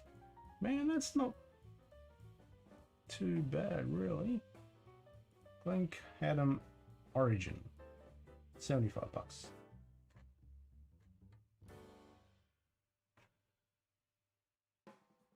Yeah, the 15 for 122. I'm gonna have to get me some of that. So 28-year-old single cask from 1989. $799. Yeah, I don't think I'll be getting one of them too quick.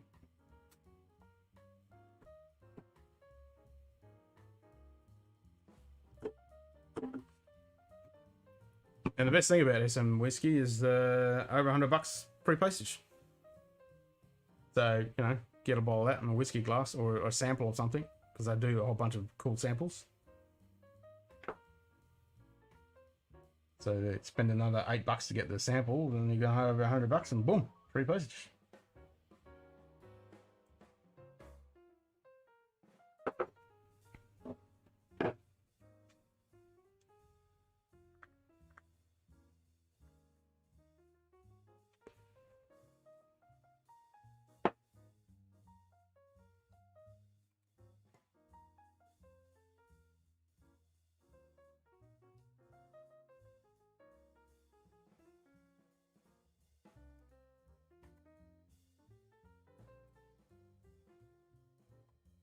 I think there's one with all my other Lagavulins hiding near me.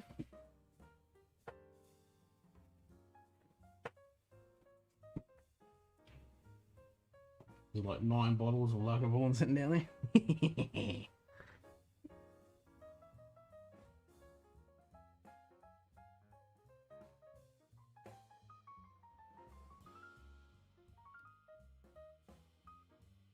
Got 8 16s and the 8.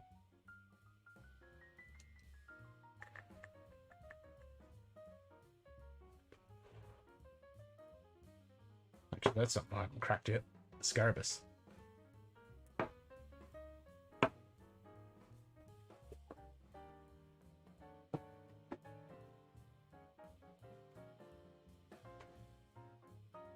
Scarabus.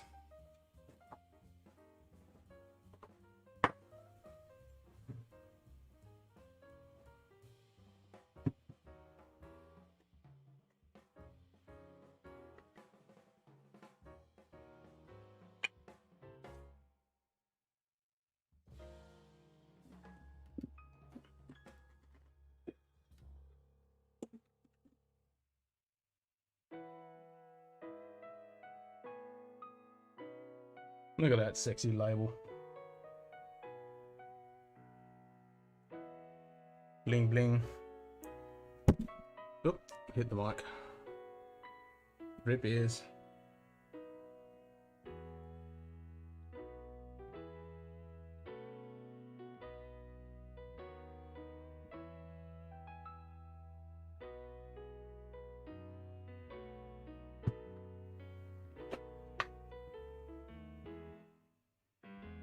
Only those who seek shall find.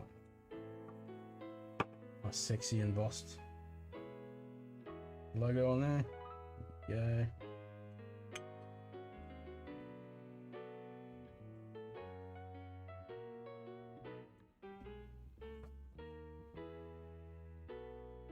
So it's a Hunter Lang. Ah, that's right. I remember now. 46%. So it's an indie bottling of Isla. Don't know which Isla. And this one's got the imported by Alba whiskey.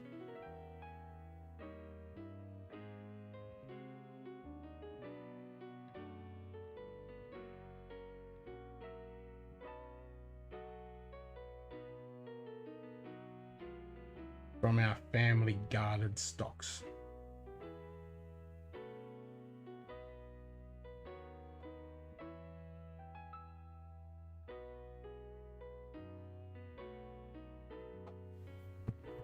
Sexy bottle.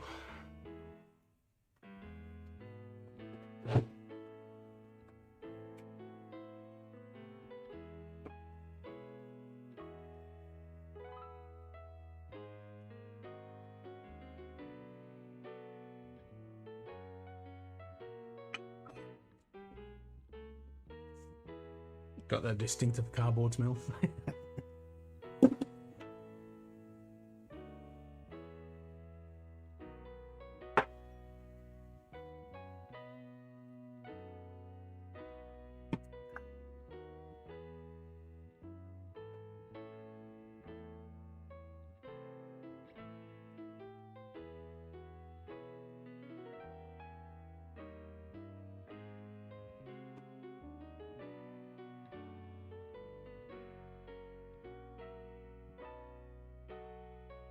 What's happening, Nige?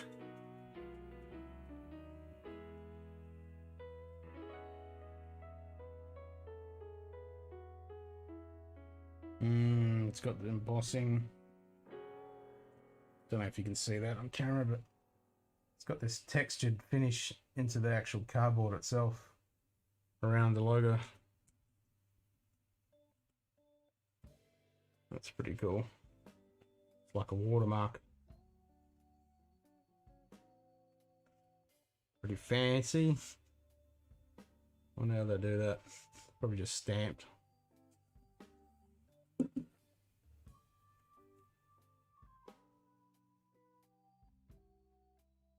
No. No, I've still got a few bottles I haven't opened. Like I opened a couple tonight with Glencairn. We haven't cracked that before. That's Martin, Portwood. What was the other one I haven't cracked? Oh, the Glen Scotia rum cask. I didn't think I'd crack that, but I had one little nip out of it, but I don't remember it. Except when I nosed it and tasted it, I was like, oh, this kind of smells familiar. But when I looked at the bottle and went, oh, I've already opened this. I don't remember opening it. Must have been half cat. Klein Leash 14, I haven't opened. The Craig Alecky 13, the Oban 14, Oban, I haven't done the 14. The Deanston 15, I haven't opened. The Linkwood, I haven't opened. The Hesburn, the Long Row, Tamdu. So yeah, there's a few I haven't opened yet. Over there, oh, the Abelard. Oh, the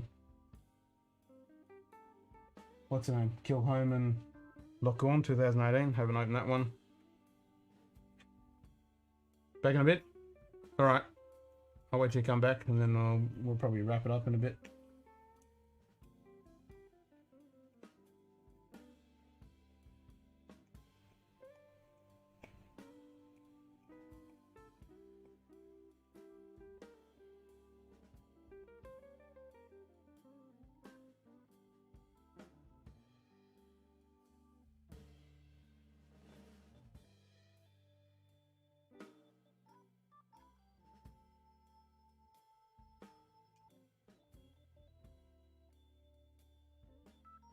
quiet on Discord.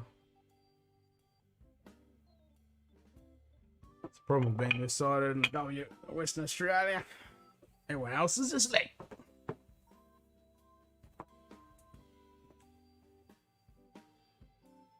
Well, over in the east, everyone's asleep, and in the States, everyone's just waking up.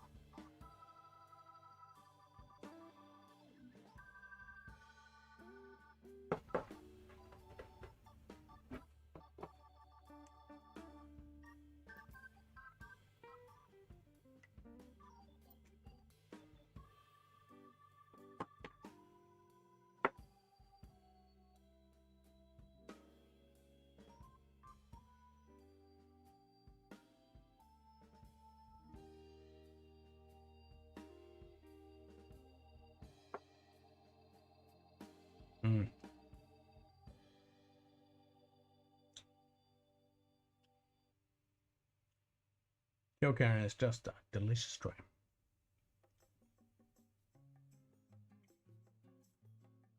And I'm glad I got another bottle of it.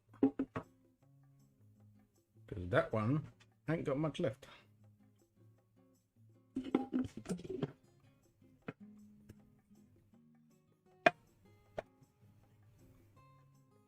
Stick some of this stuff away.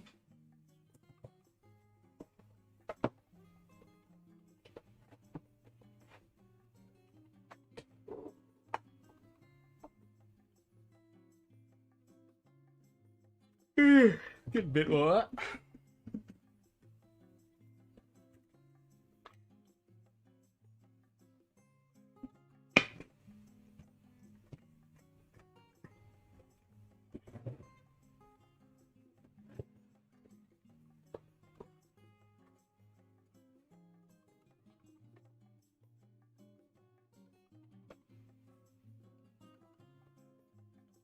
Here we got the Glencairn.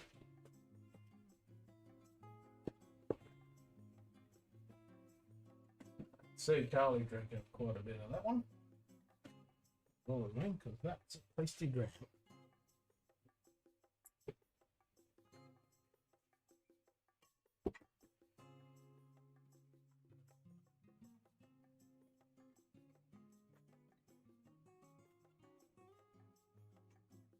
Need to do a refill.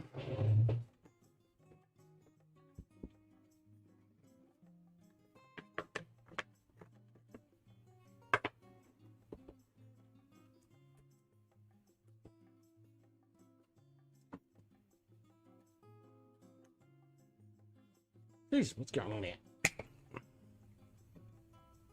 A bit stuck.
What if that's coming through?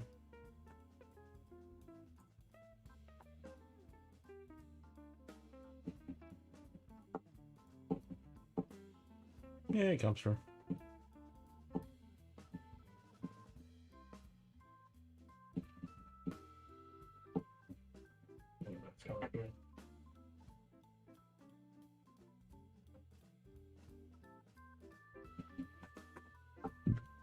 Because I don't think. Yeah, it comes through. Yeah, I haven't got anything on me.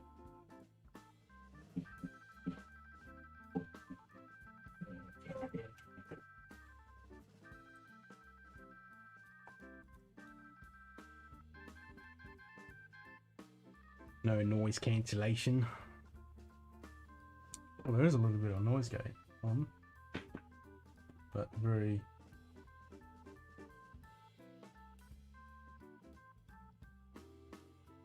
subtly.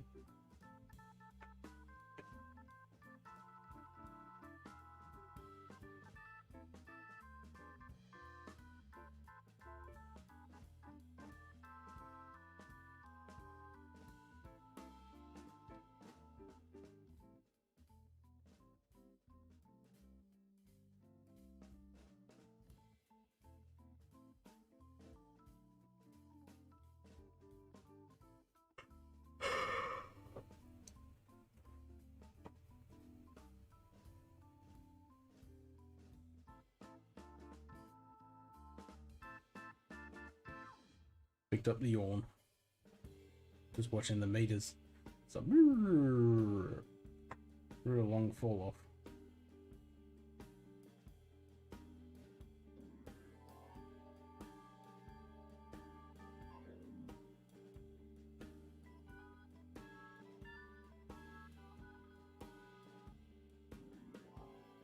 Oh, good.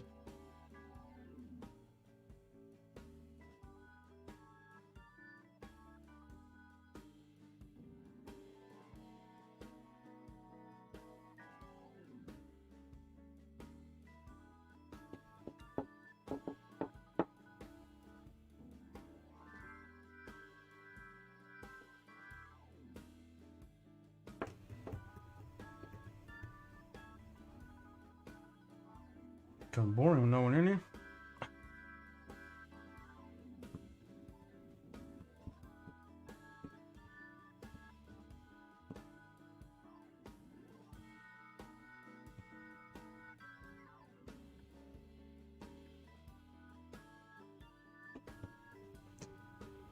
I think I'll keep this stream.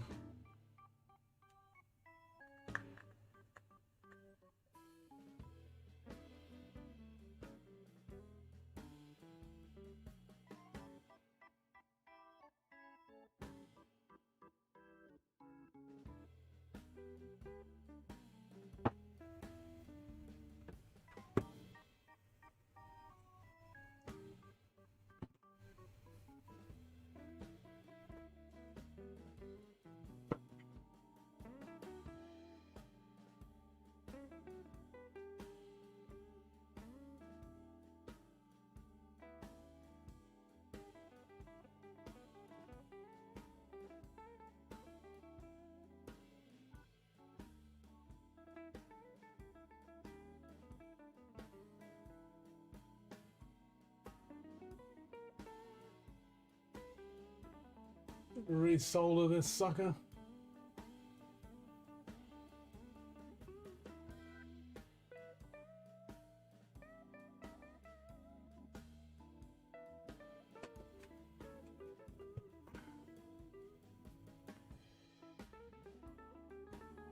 Yeah, look at that red channel. What about the green channel? Dead.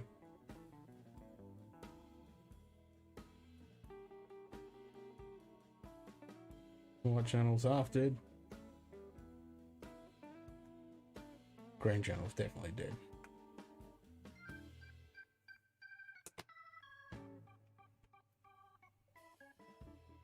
Now the blue channel's flickering again.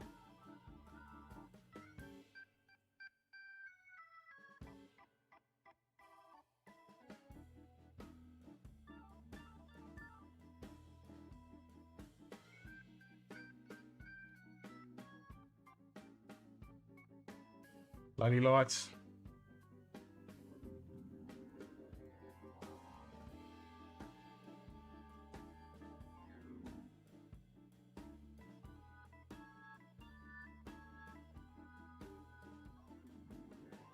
Still got some strips left too. I should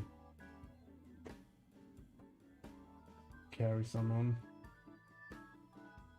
Yeah, now it's flicking again.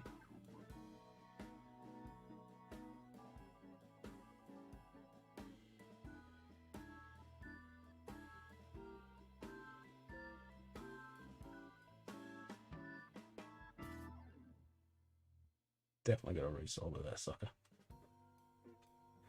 I keep forgetting to do it now when I turn the lights on again. It's like, ah! There it goes. It died out.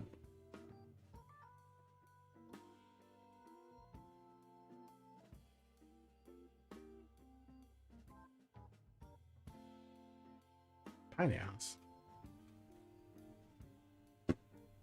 Flicker, flicker, flicker, flicker.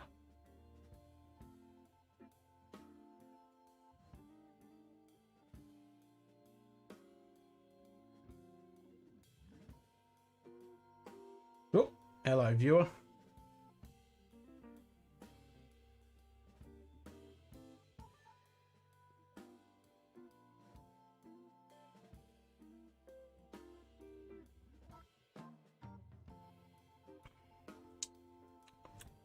Karen 12. Yum, yum. Man, I probably should pull all those lights apart and resolder them all. Get rid of those stupid connectors. Pain in the arse though to try and solder it.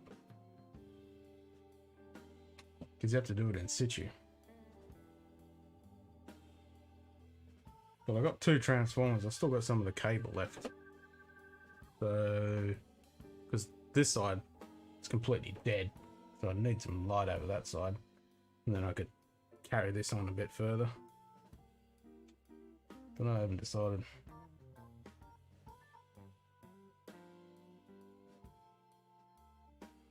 I need some more shelving. I'll run out of room. Because there's all this whiskey off camera that you can't even bloody see. That's... Oh well. What can you do? There's only so much you can fit in view anyway. You're back? Welcome back, Nige.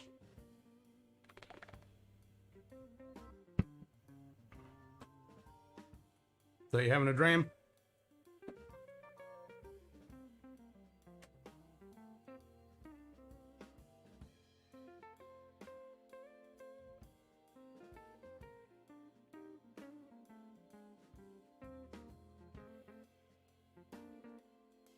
So we've got another viewer. They haven't said hi yet.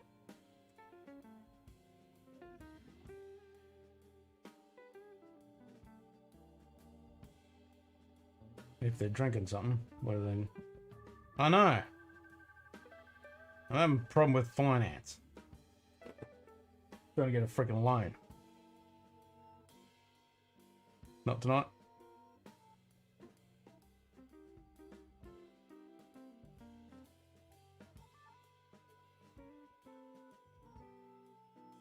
English.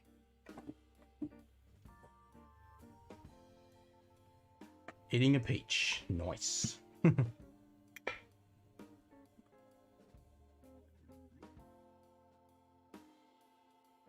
Klein leash. Fuck it. Let's have some Klein leash.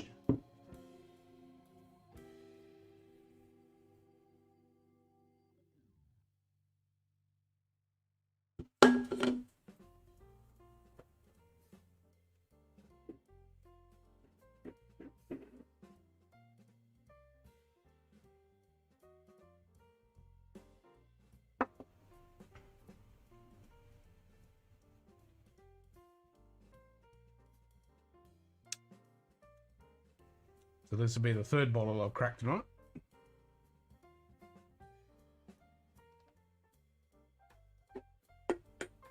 Which is always good. Crack some bottles that haven't been popped.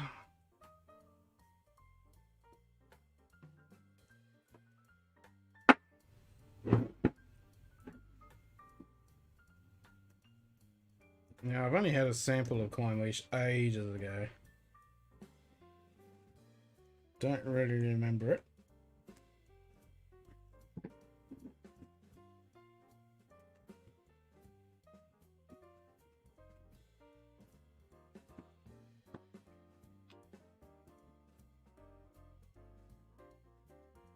So it'll be good to see what this one's like. It's tight cork.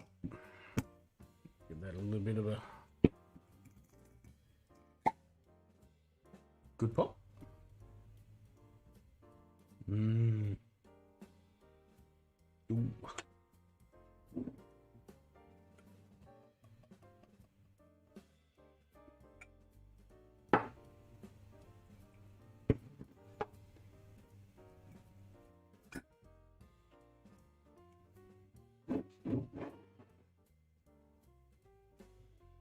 %. What we'd like to see.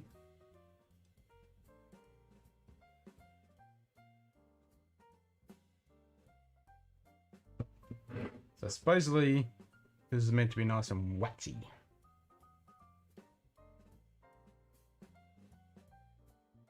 Speaking of wax,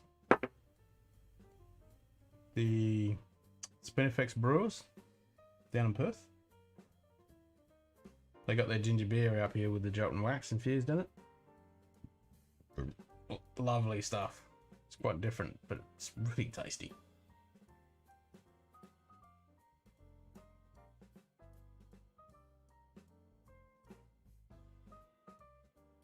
Just let that little bit open.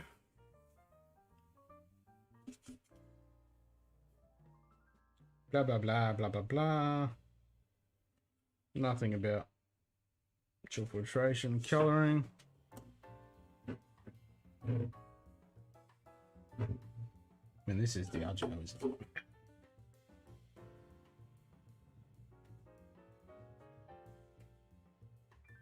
Can't see it.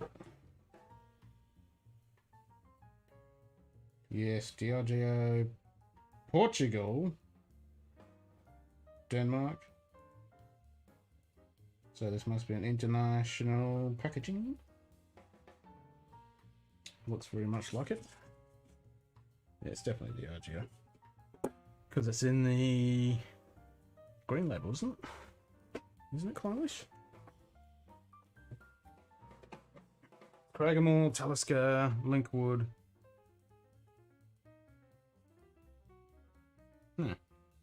Talisker, Linkwood, Craigamore, and Kelida. Got all those now. Yeah, I need to get another bottle of the Craigamore Distillers. I think that's a Winded Zebra.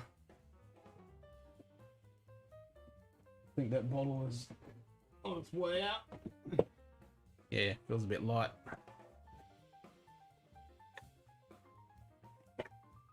Yep, that's a Winded Zebra.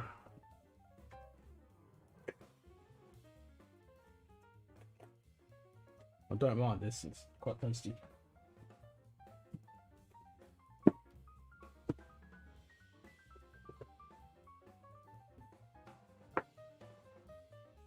And this was the Flora Fauna originally, wasn't it? Or was it the Master and Malts? No, I think it was Flora and Fauna. Then they brought out their own expression.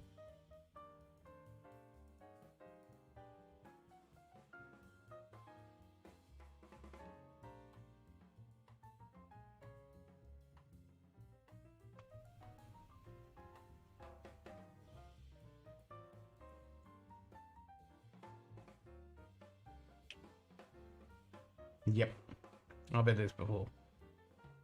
It's good. Yep. Nice. It's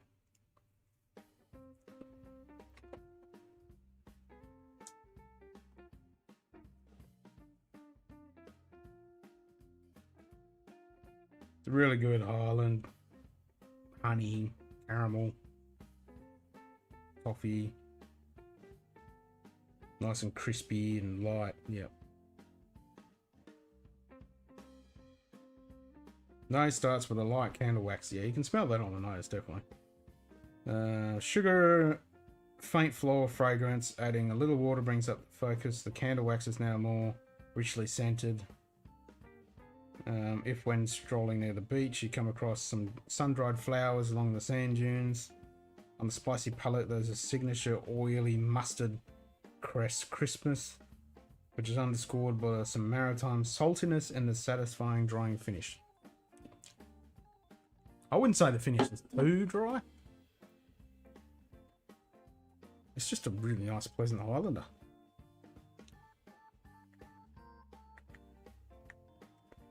But it's got that candle wax nose on it, almost yeah, with the florally bits. It's like a dry hay as well, wrapped in wax. It's like that wax paper you get in, like when you buy something. You don't get it very often these days, but you know, when you used to buy something that's got that wax paper, like some good confectionery comes in that wax paper stuff. Back in the old days, you used to always get that waxy paper stuff. It smells like that. Yeah, it's a bloody good dram. I don't know anyone who doesn't have a good thing to say about the Klein. I mean, some people don't like that waxy feel to it, but it's a real distinctive characteristic with the Klein leash, and it's one of those ones that everyone seems to like.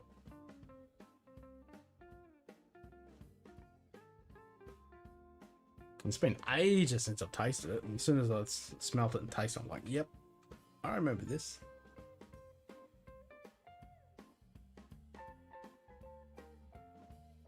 Yeah, I know.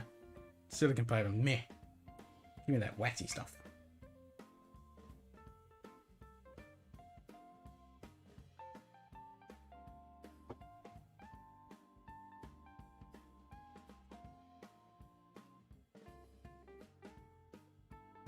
Yep, hay, wax, floral. So I wouldn't say the finish is that dry. It's a little dry, but there's a little bit of subtle sweetness about it. It's a good finish though, it just keeps hanging on as well. I like that honey toffee, a little flavour in the background. It's coating of the palate.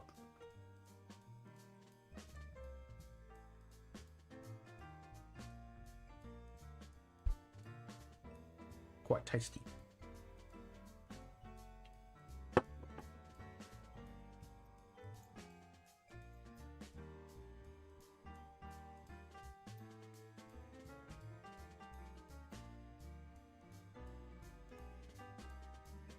Dash of water in there.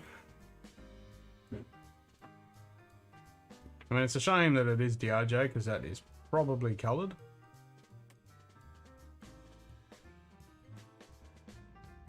Because DRJ colours every bloody thing under the sun. This is a shame.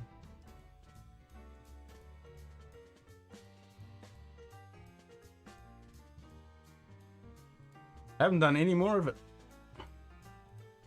It's come to a grinding halt. Been too bloody busy. Been one of those ones nagging at my mind. I think I need to do some more Lego and Drams.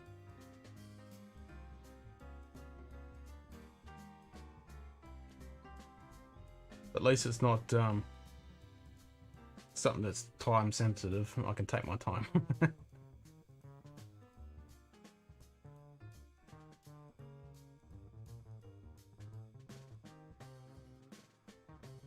Yeah, I think it was that Lego Grogu build when I cracked the rum cask, and don't remember cracking it. But I remember the flavour when I sipped it, because I was a little bit maggoted that night. Yours is still in the box. We'll have to do a dual stream.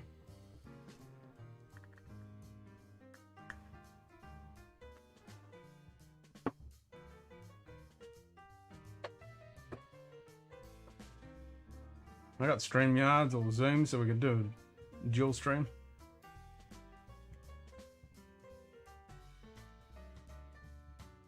We should make that happen. That'd be fun. Both building the same thing at the same time. I'll pull mine apart again. Because I've only got that and I messed up that bit there, so I need to pull it apart again anyway. Let's do it. Drink whiskey. Build Lego. We dribble shit. Sounds like fun. Yes, I was a bit tipsy. I will not deny that. The alcohol went to my head very quickly on that night. I don't know why. Some nights it does, you know. Yes, I was a bit tipsy.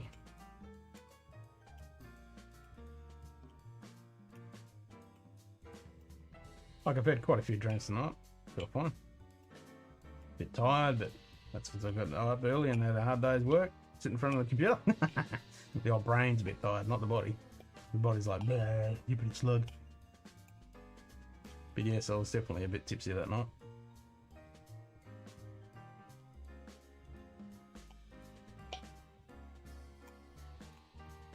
That's right, you got to get a camera. Get yourself sorted. Get a camera. Didn't you say you have a DSLR?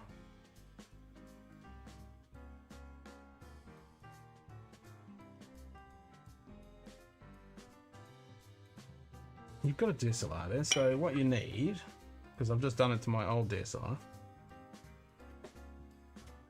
Look at this one set up, because that's what I had for the top angle. So I'm using, this is literally like a $20 capture, USB capture, HDMI. So you just need one of these. 20 bucks, mate. Yeah, grab one of these suckers. 20 bucks. And then if you haven't got the freaking lights flickering again, the HDMI, like mini HDMI to normal HDMI, just grab one of those. I'll just grab one of them off eBay, like a couple of dollars each, and then bang, HDMI cable, whack it in.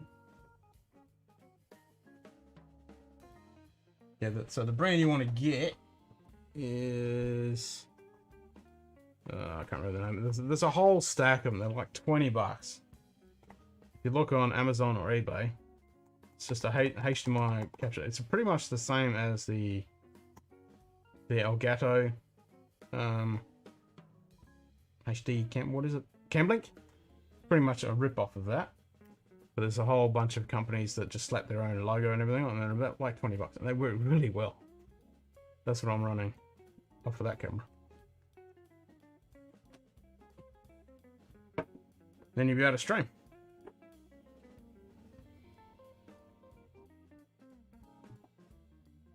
You could probably use the mic on that if you had it close enough.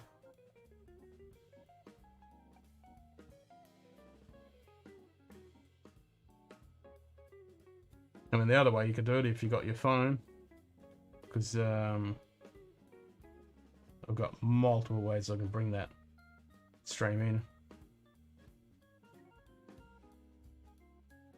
with free software. I can bring them straight in on the phone. So if you've got a bracket with your phone,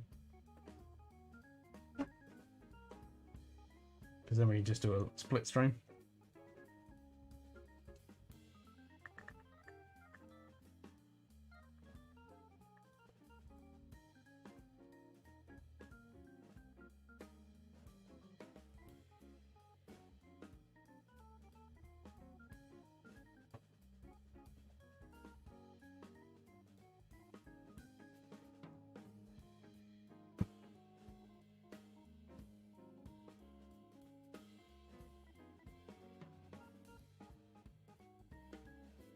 Might have to adjust my Nightbot settings and dial those back a bit, I think, because they're a little bit repetitive.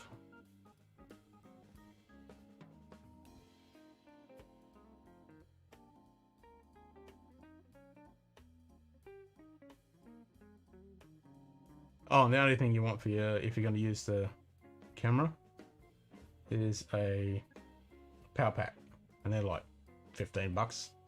So for 50 bucks, you can be all set up, ready to go. You'll have a good DSLR stream. So you need a mini HDMI to HDMI. Obviously, you need a HDMI cable. You need the cam link, which is like 20 bucks, and then another 20 bucks for the power adapter for your 450. That way you can just run off the mains and just keep going.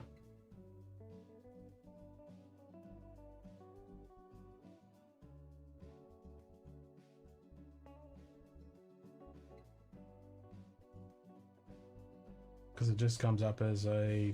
Because I think it works in Zoom and StreamYards and all that other software. Just comes up as a camera with the cam link. Cam link ripoff. Yeah, man. If not, just use your phone as on a bracket. You can just plug the power into that. The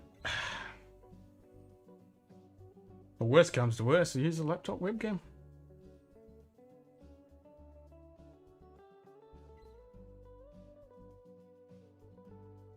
Or buy a cheap webcam. Got an old phone lying around?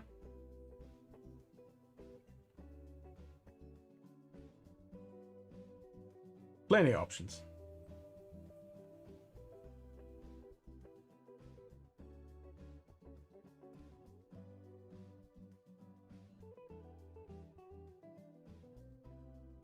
Let me do Lego and oh, Carly went catatonic when I showed her the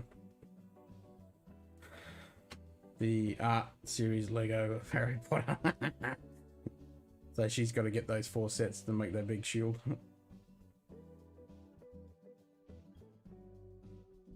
Yeah, she went a bit crazy when she saw that.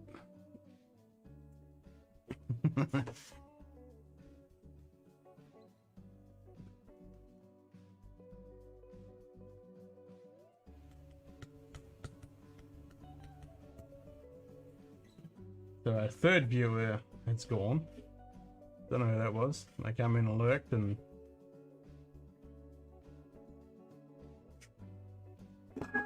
So what camera are you going to use for her? For her painting stuff? Or just for recording?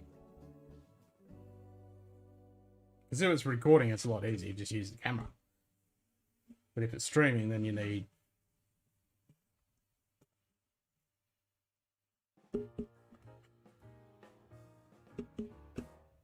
Eh? What are you building in Minecraft? Okay, you lost me there.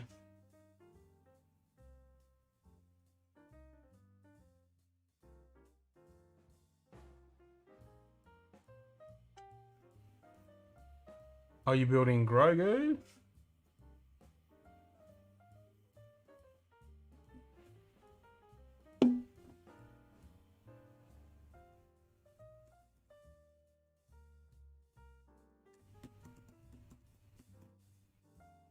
Or are you building the Harry Potter one?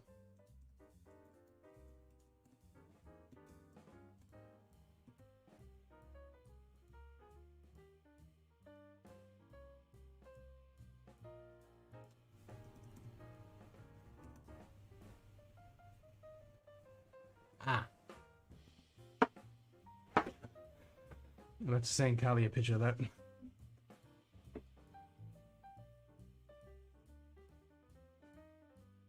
Nah. Nah.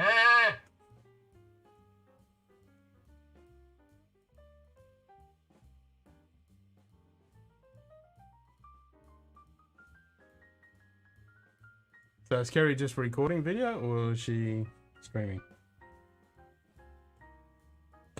Oh, that's loud. Don't do that.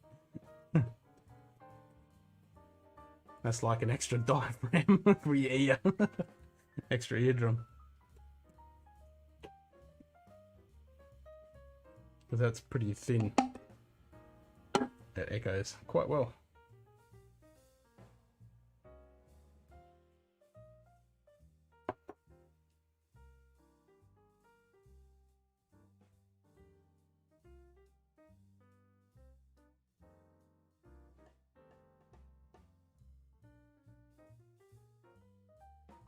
Yep, so if you're doing recording, are you doing it overhead?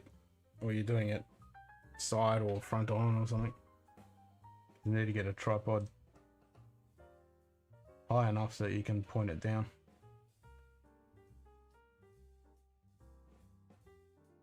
Actually, I suppose it's on an angle, so you need kind of it over shoulder.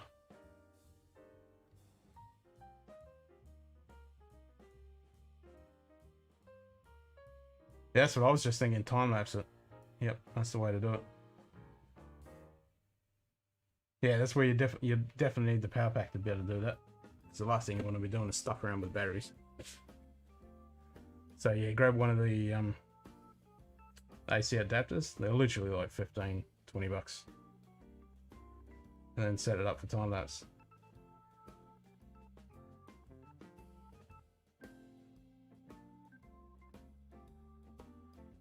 Yeah, angle to the canvas. The other way you can do it if you've got a GoPro type camera, set it up with that, because that way it's nice and small, so it doesn't get in the way.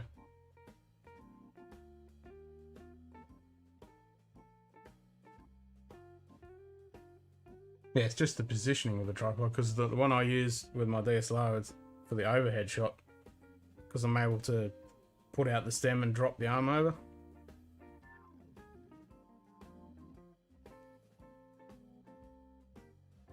Because the best thing with something like a GoPro is it already generates the time-lapse video for you. You don't have to process it afterwards. In fact, it's already done. You might just do a basic color grade on it and slap some music on and maybe some graphics and you're done. Don't have to process it into a time-lapse.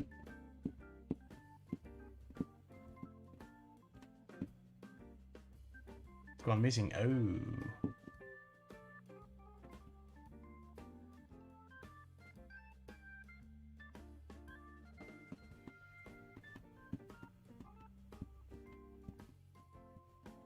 The problem with doing it with a camera is you're going to fill up the memory card very quickly.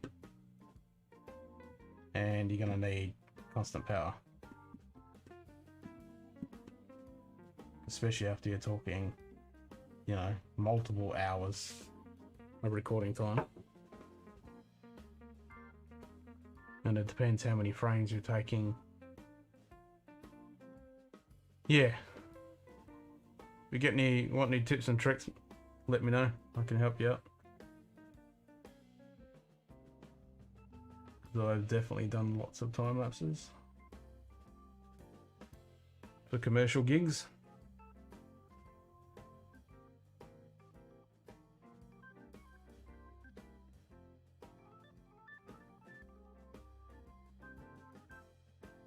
Because if you do it with a camera, because the 450D doesn't have a time-lapse function. So you need to set it up. So you'll need the intervalometer. The easiest way to do that, because the 450D is something you'll need Magic Lantern, put that on there. That's free software. So that'll allow you to set up the time-lapse, because the normal 450D by itself doesn't have an intervalometer. So you'll need to put Magic Lantern on there. So it's free software, it loads onto your memory card, so it's like a firmware. It doesn't ruin the camera's firmware, it loads off the memory card. So you run that, and that gives you a shitload of awesome settings, and it's good for when you're doing your live streaming and your video and time lapse. Awesome settings. Yeah, Magic Lantern. I think it's definitely available for the 450. Look.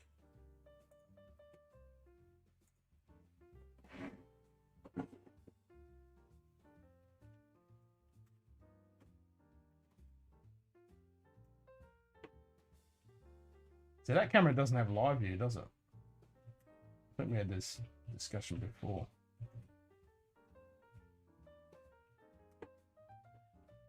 Magic Lantern.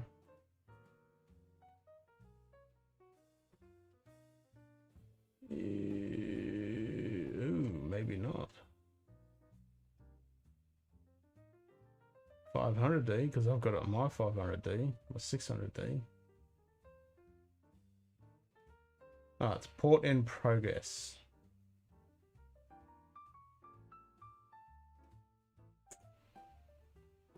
So that might still have the functionality.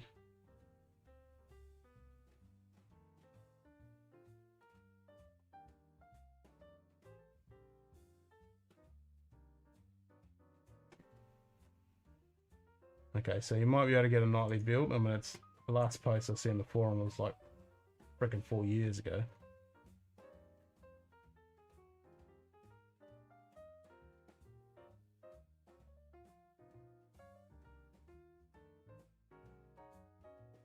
So yeah, you should be able to get Magic Lantern on there.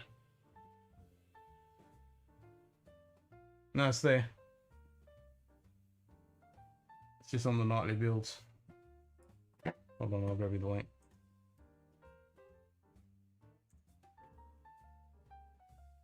Or port in progress.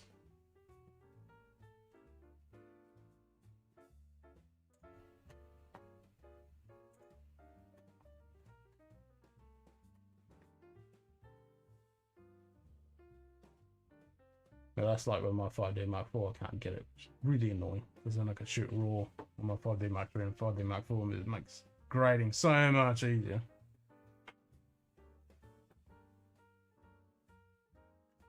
Probably better off shooting with my 600D and 550 AD, to be honest, because I can get raw out of them.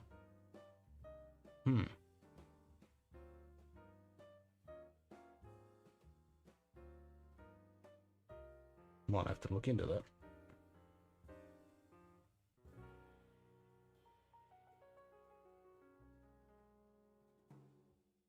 Work in progress are available to download either here or in the forum. So click on it.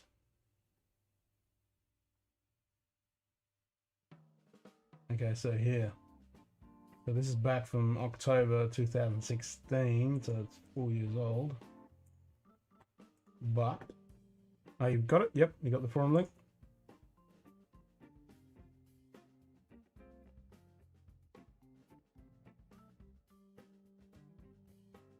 So that should at least give you the interval. You might not get a lot of the functionality that you get in Magic Lantern, but it'll at least give you the intervalometer. If not, you just need to buy one. Because that way you can set the intervalometer to go. Because once you got it into power, you set the intervalometer, set your settings. Because you just want to take JPEGs so you don't fill up your memory card. Excuse.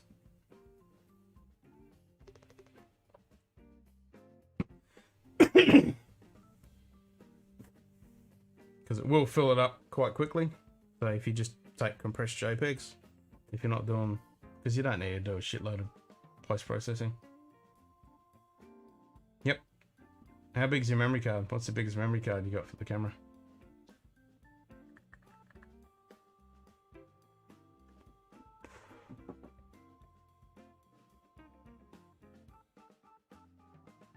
Because are you wanting to do like a whole session from start to finish? Not one sitting, but the whole piece. You want to film the whole thing, so one video.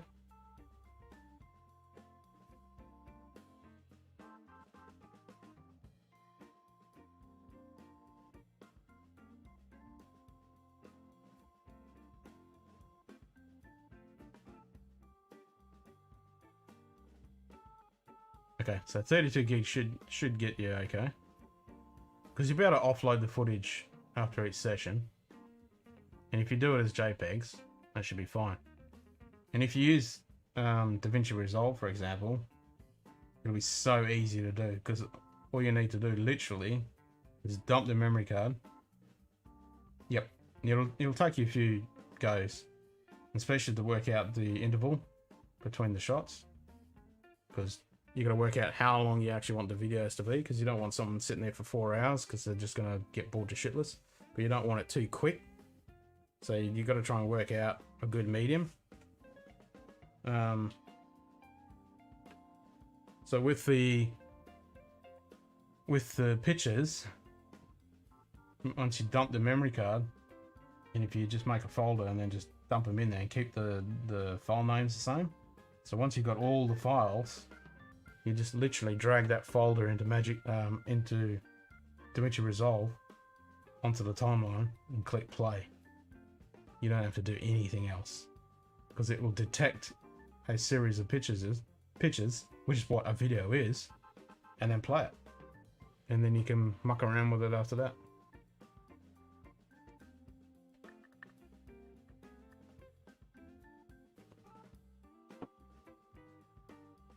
And then I can easily show you how to do the basic editing, add some music and transitions and make it cool. And because the pictures will be decent quality, you'll be able to do a bit of a punch in as well.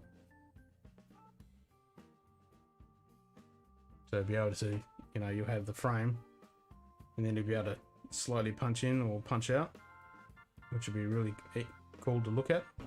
So it's not just a static image. So, you know, for example, we're working on a piece up the top left, you can slowly punch into that, and then pull back out, and punch into another bit, or just have the whole thing and then just slowly punch in or punch out. So that'll be cool. The main thing is to make sure the lighting is consistent. The last thing you want is from day to day for it to drastically change, because trying to fix that in post, it'll be quite jarring in the time lapse. So make sure that the lighting is consistent as possible. Oh, so much to learn. But once you get it dialed in, man, it's easy peasy. It's pretty much just hit and run. Once you set it all up and dial it in, it'll take a little bit to get the dial in. But once you get it done, you have it all set up. You have the position, you'll know the intervals, you know the lighting, you have it all ready to go. You just go boop, and then you just walk away and let Kerry do his thing. And then the same day, you start and stop, off you go. Yeah, you'll need a consistent light. Get an LED light panel of some sort.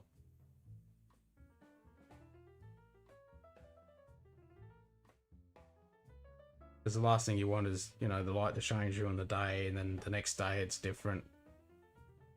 It'll be a pain in the ass to fix that. You can do it in post, but it's a quite more detailed thing.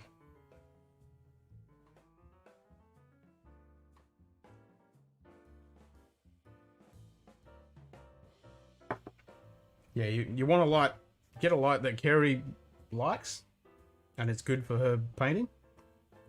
So it lights up the work properly, nice neutral color that she's really happy with, and that will sort you out.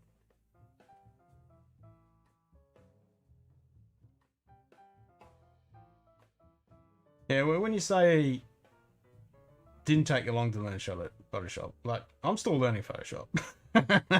You never stop learning Photoshop. There's so much more to dive into. But when it's like multiple layers, like a massive onion, there's so many layers to go down. And when you go into video editing, there's so many layers. I haven't even touched the surface when it comes to video stuff, especially when it comes into doing VFX stuff. It's a big rabbit hole to fall down. It's fun though.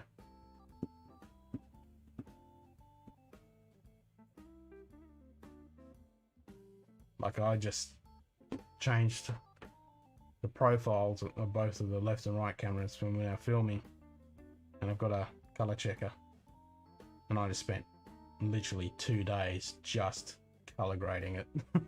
So the next video that comes out, it's going to be slightly different color grading, and I don't know whether I'll be sticking with it or the same, but I've managed to get the 3 cameras, because they've all got different color science, to get them all matched together. Ugh, it's a nightmare. G'day Edward, how you doing, mate?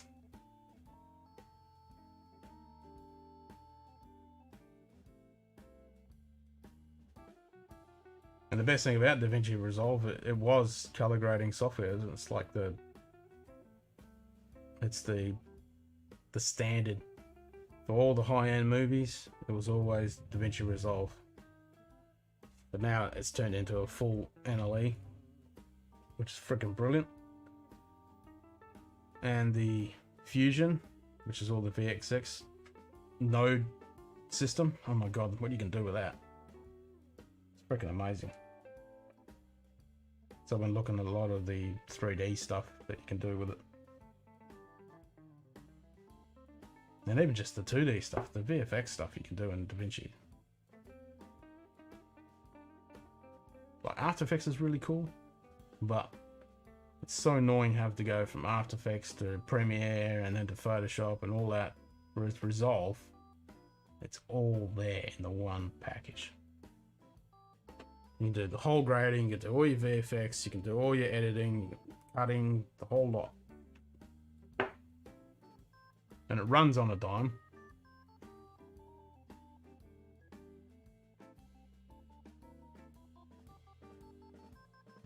Bloody good software. And it's free. Oh yeah, lots of fun. And I'm happy to jump on a Zen call any day with you and talk you through it. Not a problem at all. Because I'm using it pretty much every day. It's always open. As I said, I just spent 2 days doing the whole grade. So I'm hoping that the grade looks alright.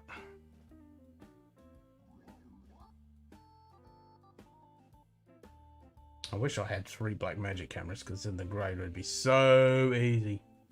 I just do the one look, bang, copy it across the 3.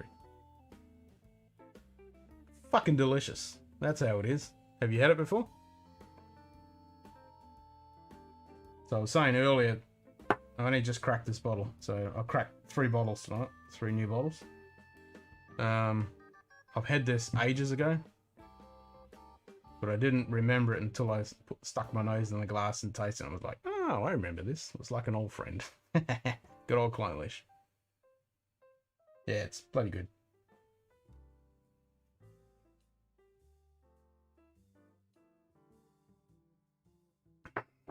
If it's one of those ones you've never had before, you need to try it. So I've got the GVM lights. I've got 3 of them. So I've got the 2 key lights here, and then I've got a hair light over the back here. So that one's set at like, I can't even remember, it's like 3200 Kelvin. These 2 are set at 5600. They're only about 12 power at the moment. Only because, yeah, they're really freaking bright. Oh, it's definitely one to keep on the list. Yep. I don't know anyone that has a bad thing to say, but some people don't like it because of the waxy feel and finish, but it's freaking delicious. It's a really good example of a damn good Highlander. Yeah, I think these are GVM or GMB. Yeah, GVM. And they're cheap. They're bloody good lights. So they're dual LEDs. So they got the yellow ones and the white ones. So you're really good for changing the color.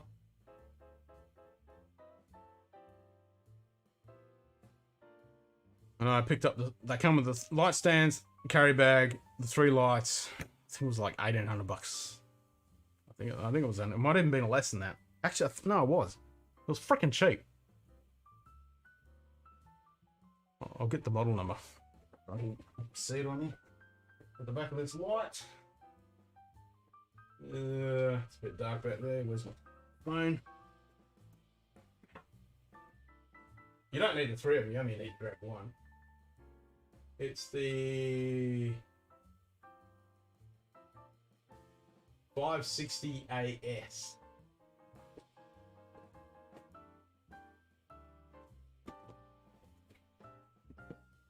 JVM. I got them from Pro Video, Pro Tech, something like that. I think that's where I got them from. I can't remember now. I look at so many sites and reviews and stuff when I go and buy stuff like that. But yeah, these are great lights. And because they're LED, you don't die under the lights. They're not freaking halogens. Yeah, I think I've got them set to like 15 power. They're freaking bright. They're damn good. And they come with bundles, which is always nice. And they're great because you can just pack them up, stick them in the bag, take them to a site, plug them in. Yeah, they're good concept light. I like them. But another one, these lights are brilliant. I'll go this side.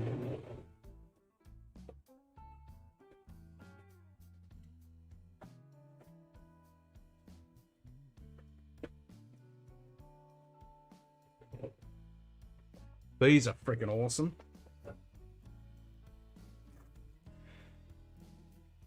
There's a few companies that make these now, but these were the original guys. So this is the PI Boiling. It's a weird name, but these lights are freaking awesome because you can set any color, any temperature, and you've got effects. So I've got the police, so you can set it to like lightning or paparazzi, and then you got like the rainbow effect.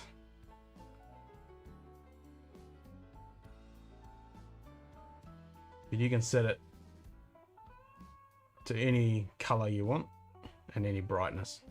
So you can dial this right up, and then you can dial it right down to like 1-2%. So that's like a super subtle little light. Plus, it's USB powered, by the way. Plus, it's got this awesome stiff bracket with quarter screw mount points, so you can just screw it straight onto a stand or whatever you want. Love these lights. Got a pair of them. That one needs to be charged up. Actually, it's only half full, and they last ages too. Love them.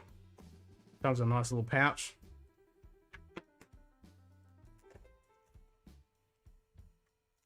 I think it's, yeah, look at that. So it's got its own little Allen key to tighten up the if this ever gets loose, because it's got a nice little Allen key. But there, this is, I've used it heaps of times and it's never come loose. It's nice and tight. Yeah, but it's got its own pouch for the Allen key, because, you know, when you get these stupid Allen keys, they just end up in a drawer somewhere.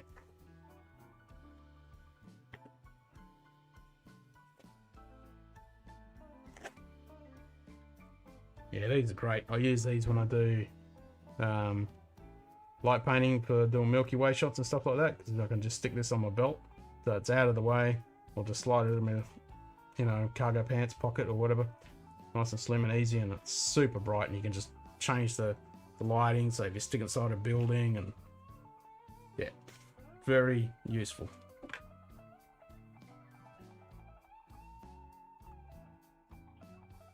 And I think Aperture make a version of this as well, and there's a couple other companies that make similar kind of little light.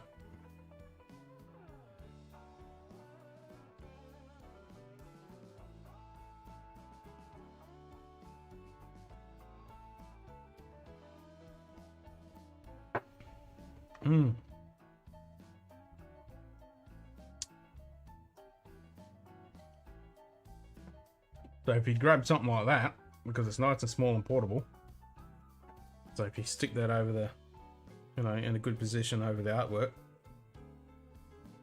because I'm presuming she doesn't want to be in the shot, it's just the artwork itself, eh?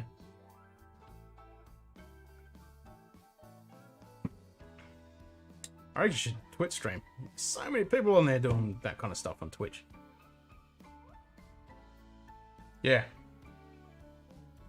I mean, personally, for that, I'd get one of these lights because it's a bigger surface area. But you don't get the RGB functionality. I mean, there are ones out there, but they get a little bit more pricier. Because I swear this is only like $200. One of these KVM lights. GVM, sorry.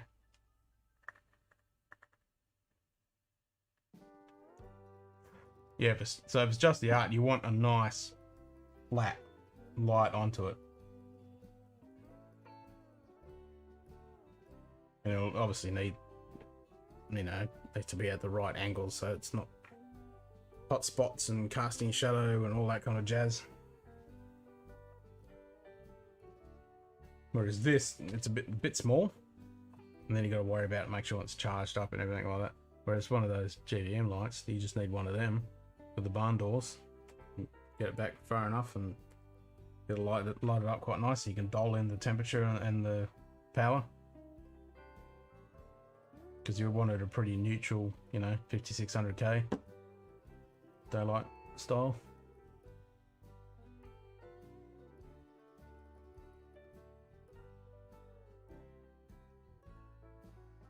I don't even know if that headlight's actually doing anything. It casts a little bit, like you can see a little bit on my arm. It's casting a little bit of a yellow. tinge. I mean, you can almost see it on the side there. It's casting a little bit of a yellow tinge. And if I turn it off,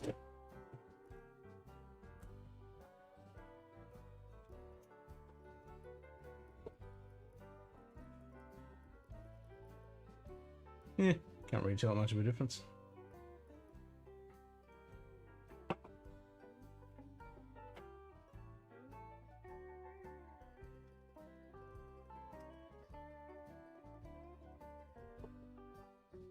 Definitely lighting it up there a bit. Yeah, exactly. $200. There we go. I was right. My memory isn't too shot then. Yeah, $200 for one of them. Definitely worth every buck, I reckon. Great bang for the buck. And who's that through? Probably the same place I'm trying to think of. It starts with P, I think, where I got it from. Pro Photo, Pro Potex, something like that. It's not Pro Photo, that's a brand.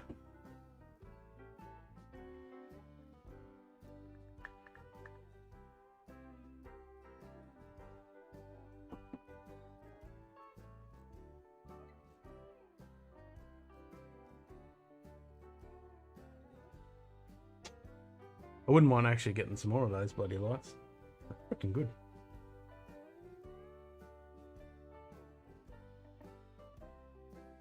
Rubber Monkey over in New Zealand. Yeah, that's where I got my slider through them guys. But there is a place in Australia that's got them. They've got a whole pile of lights and stuff, and video stuff. I got them through them. Because Rubber Monkey's a bit of a pain in the ass when you get their stuff, because they have to get it in before they ship it to you, most of their stuff. It's a bit annoying. They might have those in stock, but I don't know.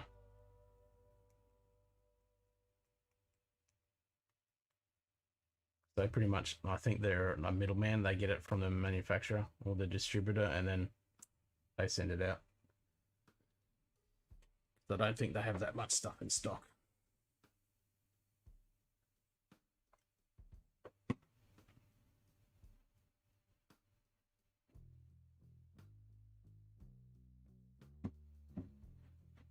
I had a nightmare trying to get my slider. Jesus. That's something I'm itching to bloody use too.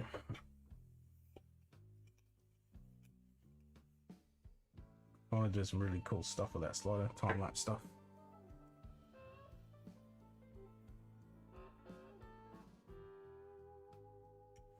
Not cheap. About $4 worth of bloody slider. It's good though.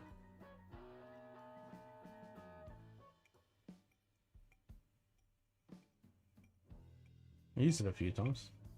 That intro shot in our videos is actually using that slider, but I didn't use the motor. I need to take another shot of that actually. Now they've got the lights and everything. Get an updated shot with the Star Trek figurines and the glasses.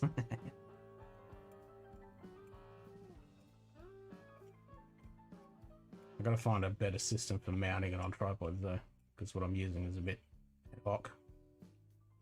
It doesn't work as well as what I want. And I managed to get an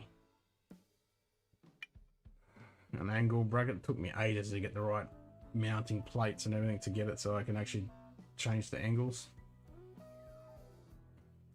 Because typically a slider's, you know, horizontal, but when you want to do it on an angle, your camera, you don't want your camera into it, so you got to counter it. So I got this real sturdy bracket that I can lock to the angle, so as the camera's going up the slider, it's nice and flat instead of being, you know, like that.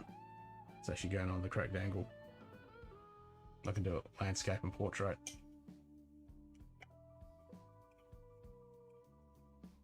Yeah, I know. I just need the house for that. Actually, I'm not that much of a fan of that pipe style glass thing. Not really much of that of a fan of. I like the wood look. Yeah, I can't say I'm a fan of the glass and the pipe looking stuff, because there's quite a few guys that got that. They've got the the piping look with all the glass. I mean, yeah, I can't say I'm a fan of it myself. It's good for lighting and stuff because, you know, it lights it all up through the glass and everything. But yeah, I like the wooden shelves, dark oak looking wooden shelves. Bit old fashioned that way. But you know, when I was looking at getting that house, once I get the finance, I was gonna buy some of the shitload of those bloody LD shelves before I build them.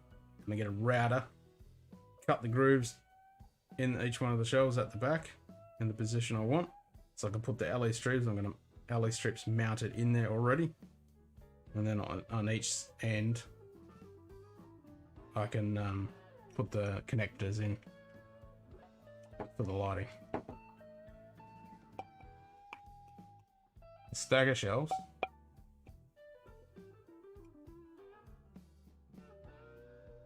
Not sure what you mean.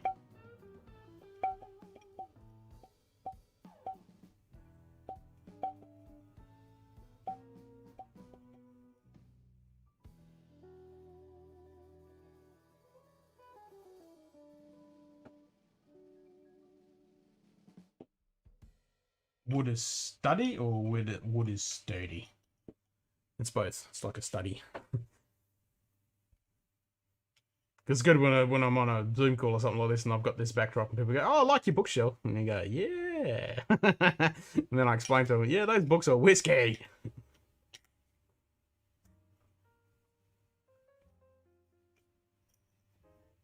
And the other way is, you know, fix up my bloody, well, not fix up, but make a sled for my table saw and then just make my bloody own.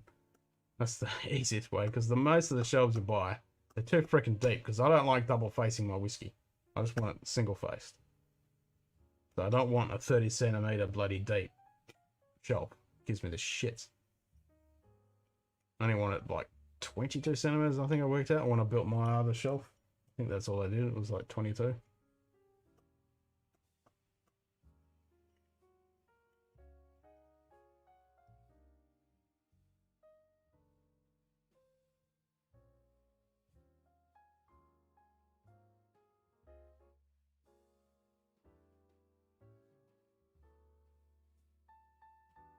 Yep, nice dark grain wood. The way to go.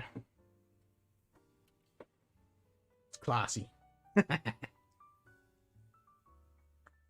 I had my way, I'd have one of those massive old school Edwardian Victorian bloody rooms, but nothing but fucking bookshelves all around with a nice bloody mantelpiece and a fire and big leather couches and shit.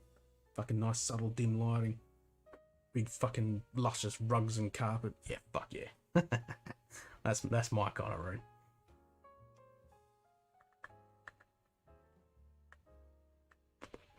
Yeah, it's not the whiskey vault ones, because Scotch test dummies and whiskey vault, they're using the glass pipey type stuff.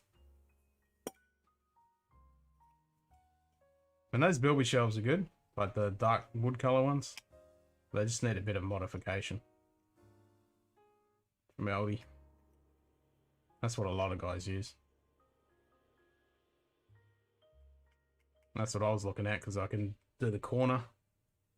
So you buy the corner one and they have the big shelf, and then another shelf on the end. It's freaking massive. And then, so film it at an angle so you get that nice big corner look to it with the correct lighting. So I cut in those shelving pieces. Put all the strips in there. It's going to be a bit of a wiring job, but once it's done, I reckon it's going to look mint.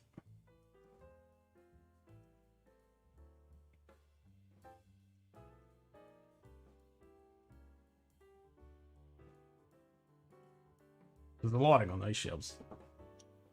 Great. Looks good. I mean, you only got to look at that with no lighting. It's dead. It's lifeless. Same with this if I turn it off. Look at that. Looks like shit.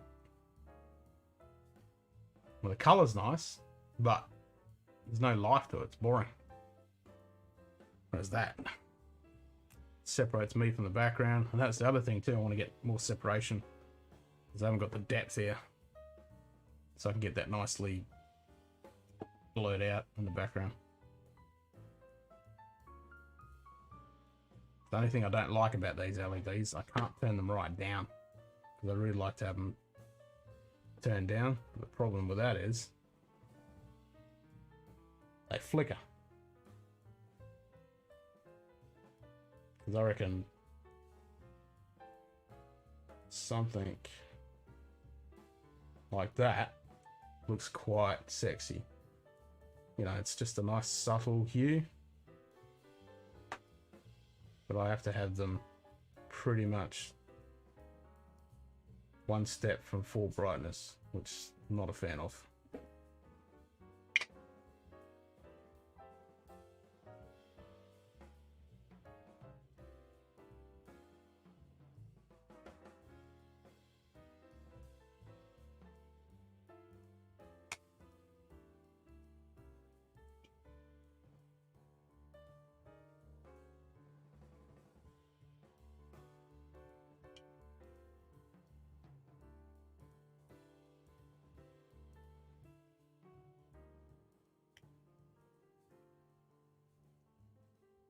Yeah, I know. But trying to find LEDs that don't flicker in strips.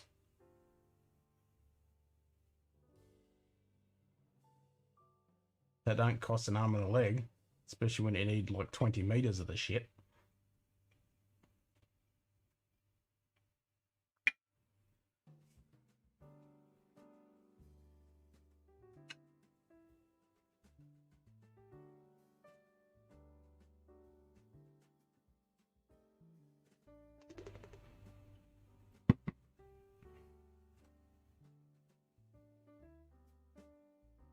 Yeah, I'll find something. Find something that'll do the job.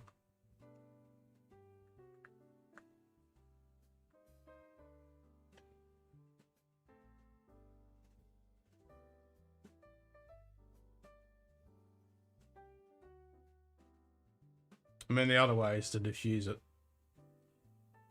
Just use the same lights and just put diffusing material over the top of them. Because you're meant to put them in that aluminium railing. Stop them from causing fire and shit, but I didn't bother with that. They just stuck straight to the wood. When I bought these pieces and to stick in front, they were just from Bunnings. The pieces of wood. Oh, really? That's like my boots. I spent $350 on a couple of pairs of boots and I haven't fucking seen them. And that was end of November when I ordered them.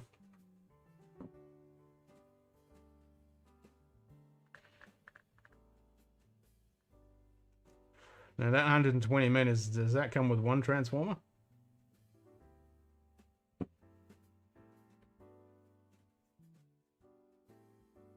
Or is that like 5 or 6 sets or some shit? Because I think over, depending on the transformer and the LEDs, you can only go to a certain length.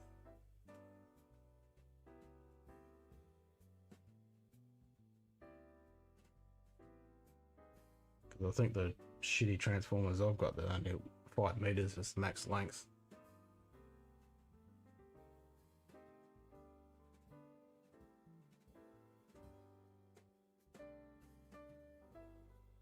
But it's a good test run for now. We'll step it up to the next level.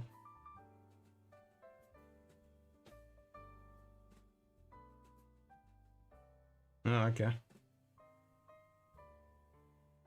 6 sets, yeah, that's what I thought. So it's the 5 meter ones. Yeah, so you need all those transformers. So it's 6 transformers you need, which is the pain. I know the industrial stuff is a lot better, but it's a lot more expensive.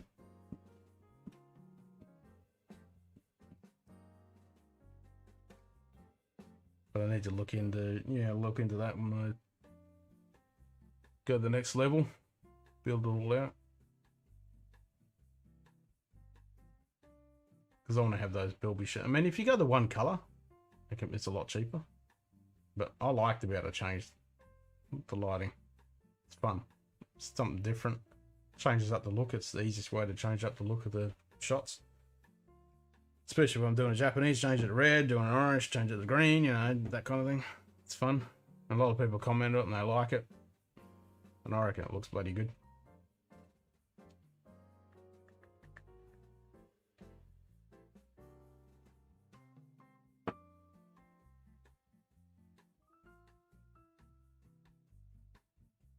Nice. Yep, that'll look good.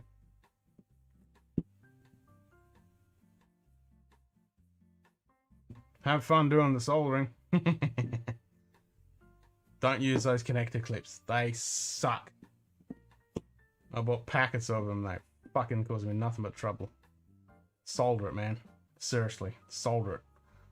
Don't use the connectors.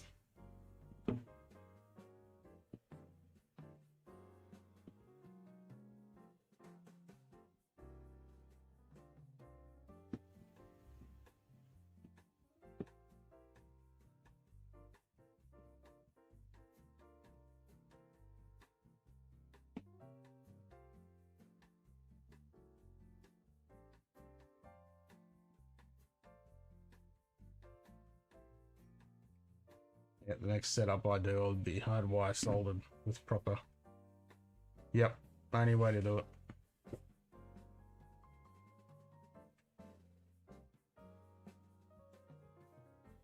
I wanted to use the connector so I didn't have to use as much wire and drilling through the holes and stuff.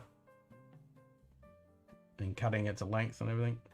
I wanted to be able to run it through, but yeah, those connectors suck.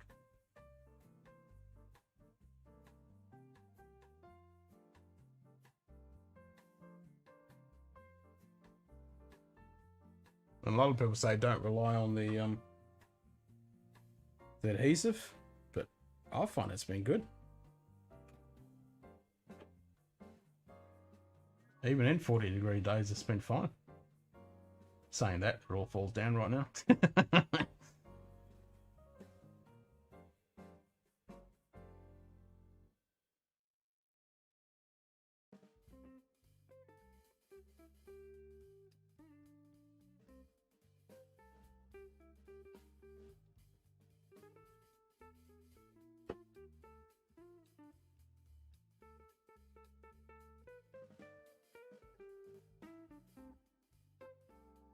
It is a pretty cool little moment when you, after you finish it all and you wire it all up and you get to turn it on, you just play around with it and look at the lights.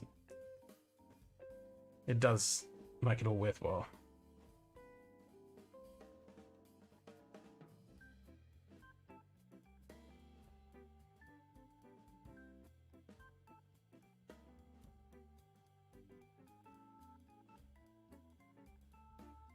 Alright, what time is it?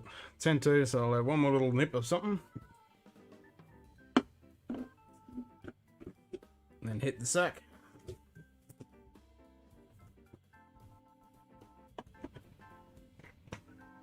You are using aluminium C channel? Yep. Yeah, I haven't had a problem with that. I didn't bother with the C channeling because I didn't want the silver.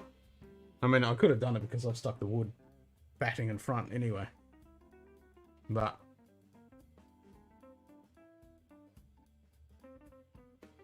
yeah, I don't know. Don't know what I'm going to do next time. I'll definitely be doing my research, that's for sure. Find the right solution. Well, since this has got to come out, so I can put this in, I'll just have to have some Dallione.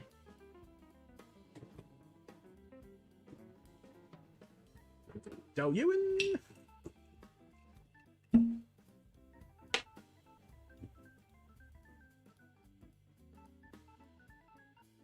Man, I find they don't get hot. Man, I've had this running for 3 hours. Cool to the touch. I mean, that's only because I'm using one color. If that was on white, then that would get quite hot because it's using all of the LEDs, but because I'm only using the blue channel, nah. Cool as anything to the touch. Yeah, even 10 hours. I mean, I've had these running all day. Not a problem. Even on 40-degree day, I haven't run them. No, cooled it a touch. So that's definitely not an issue. But yes, it is definitely advisable to do the aluminium channel, because if something does happen, insurance will go, well, you didn't have your cooling aluminium channel.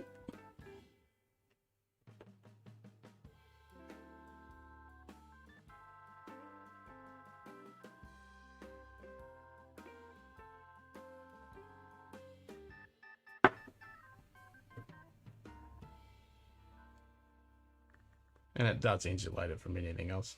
So yeah, it is advisable.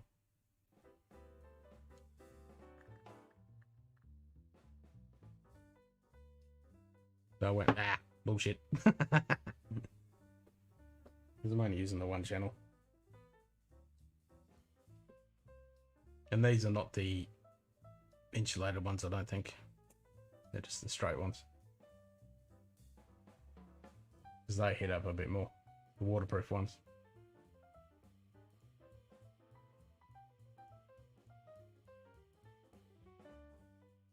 And that's only one step down from the brightest setting as well. But yeah, they cool those. Yep. It's like normal temp. Just warm temp. Yep. And they're not even warm. Like those ones are slightly warm. But here, because there's a lot more airflow, no. This is literally room temp. Not cold, not warm, just bog standard. These are slightly warmer. Yep, slightly warm.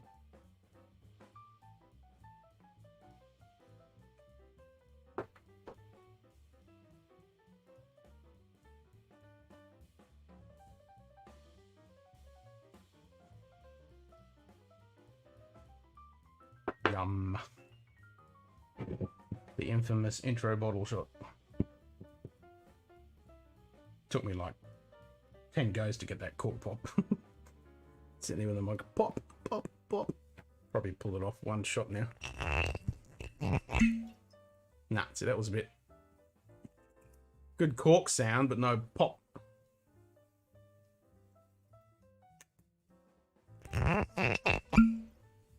Bit better.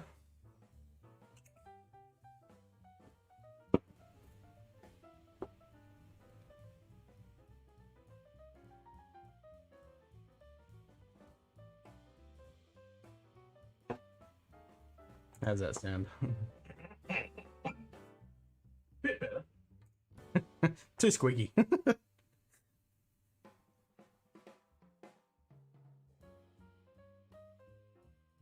Could always do that. Fake it.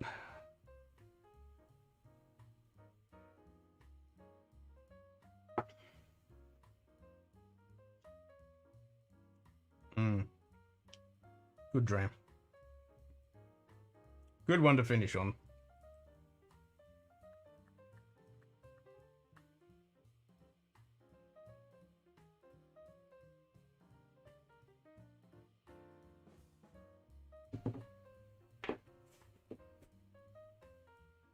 That's what I need. Smoke machine.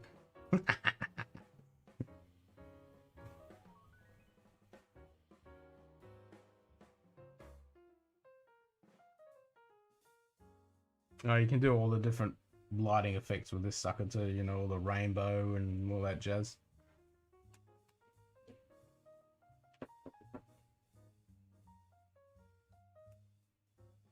It is the Flora and Fauna Del Ewan 16. It's a bit out of focus. It's the first episode we did. So February last year when we put our first episode out, it's the Del Ewan 16. And in the intro of the episodes, this is the shot of the bottle being poured into the Glencairn. And it's this bottle.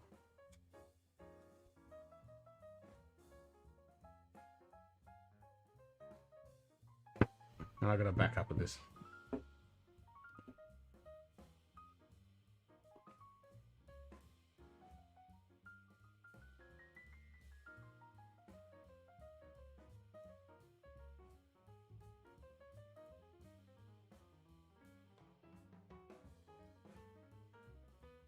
Delicious drop.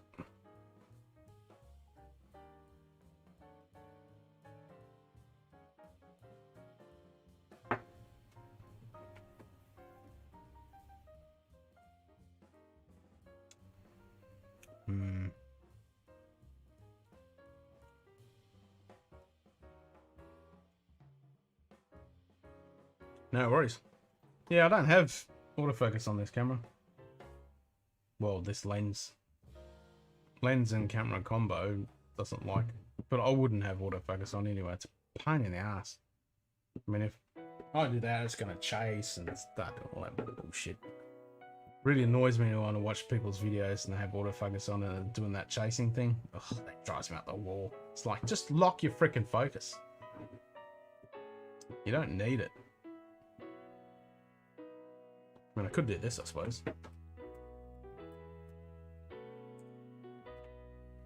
There you go. W16.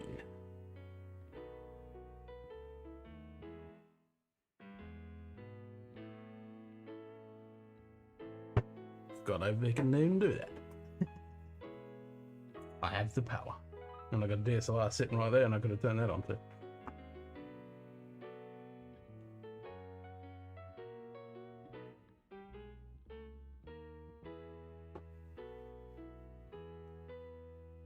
Yeah.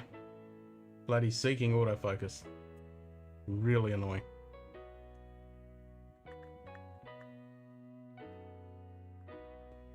Whenever I see people doing it, I just want to go, oi! Fucking stop that. Lock it in. It's not hard.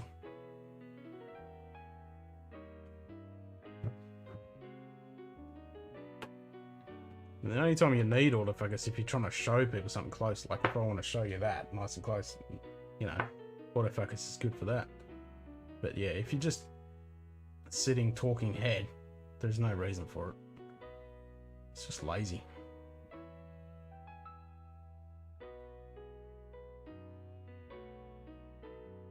And some cameras work better than others, but yeah, if I step out of the shot, it's going to be seeking. Like if I use face detect or auto eye detect or any of that crap.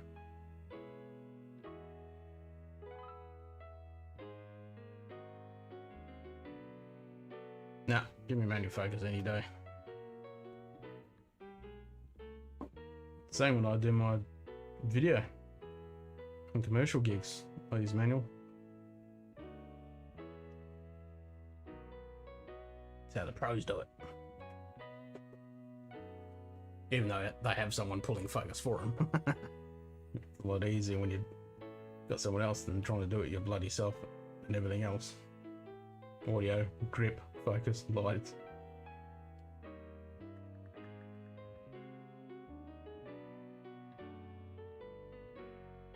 The worst is when you do a shoot and your focus was out. You're like, no!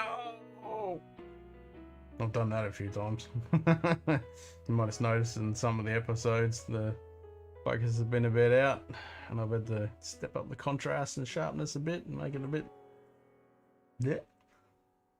But you can only do what you can do. Can't go back and fix it.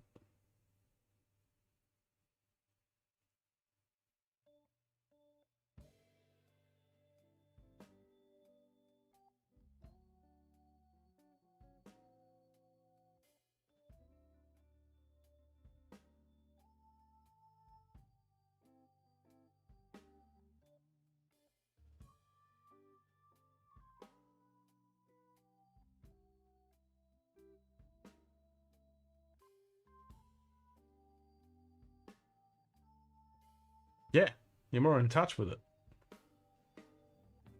And it's so easy with a static set like this. There's no reason not to have manual focus.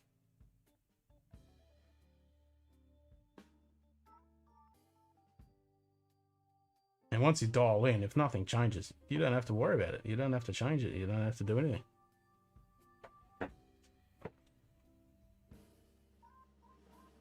You just turn it on and shoot.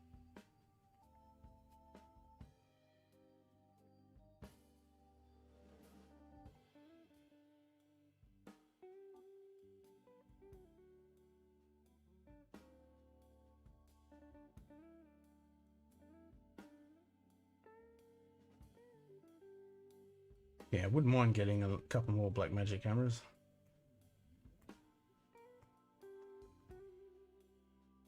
Only a couple of grand each. Problem is, you need all the other stuff. Need the freaking lenses. So I get 2 more. Well, I was thinking get 1 more 2K. Put my current 4K to the side angle. So I'd have 2 2Ks for the left and right angles. Then have the 6K for the central. And then I just have to get 2 more lenses.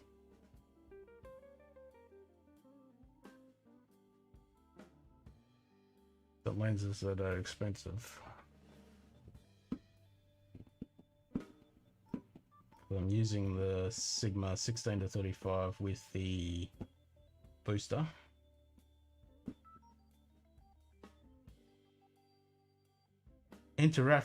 Interactive whiskey collection website coming. I've been thinking about doing a website. There's quite a few things I want to do, but they all cost money. That's the bloody problem. I mean, I do IT. I have my own hosting, wholesale and all that bullshit, but it's the time and money and effort spending on doing it. Just need some more supporters. I just need some people to throw some money in so that I can do all this cool stuff. But just got to build up the channel before we can do that. Yeah, I've been thinking about doing a website.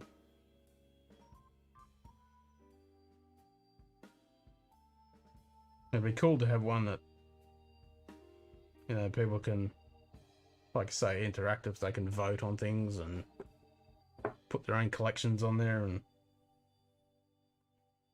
do all that kind of thing. It's on the cards. Yep, need some capital. Because the amount of money I've bloody spent on this stuff behind me. Eek.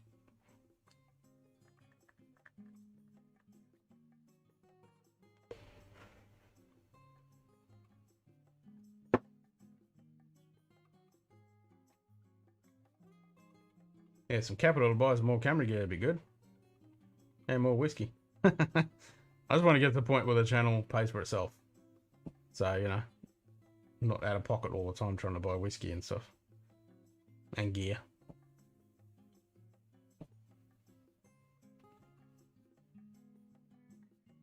Because, you know, the lighting and the cameras and the lenses and the microphones and the laptop and the streaming software.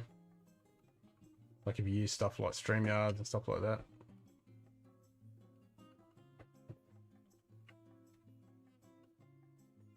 Gets expensive.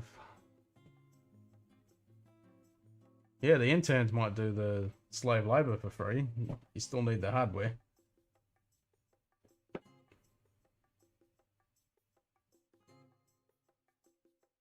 And you still need the capital to buy this stuff.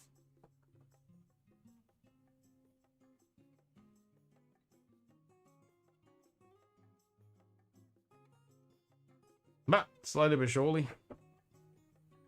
And our 1-year birthday is next month. So I've got to think out what we're going to do for that.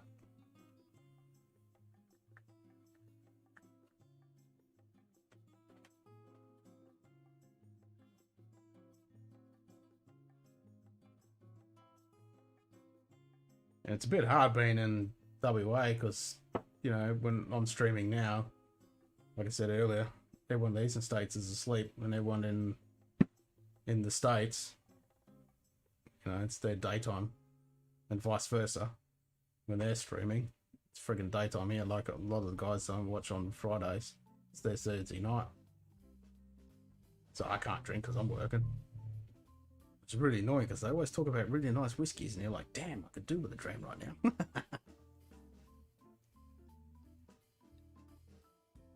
Yeah, I want to get some merch, hats, t-shirts. I was looking at getting the toppers, get some engraved Glen Carnes, all that kind of stuff. But yeah, same thing, money. And you don't make bugger all on the merch. Not unless you've got a massive turnover, and then you need to hire someone to look after all that.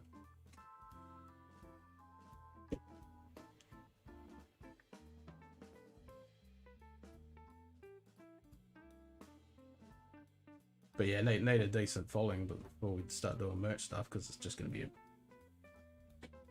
pointless waste of time at the moment. Yeah, it's always the way. Cash 22.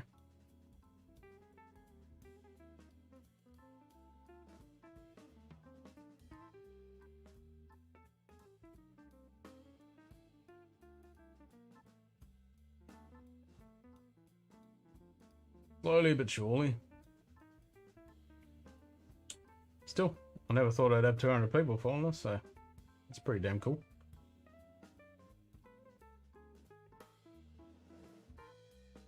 And we get good feedback. Everyone seems to like the show. Some criticism would be good, because then I could step it up a bit.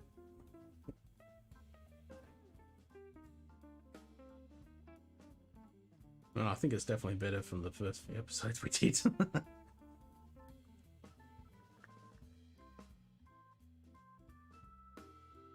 And it's good that Carly's getting into whiskey now, so you know, she's recording a few episodes.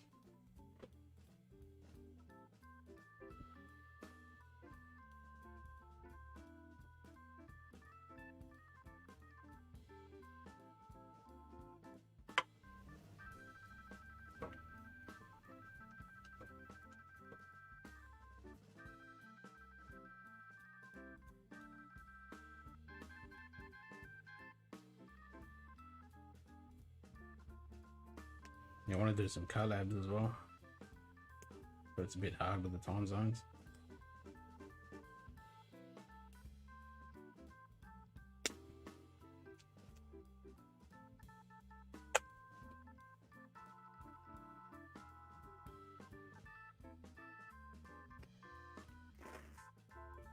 Should charge this up.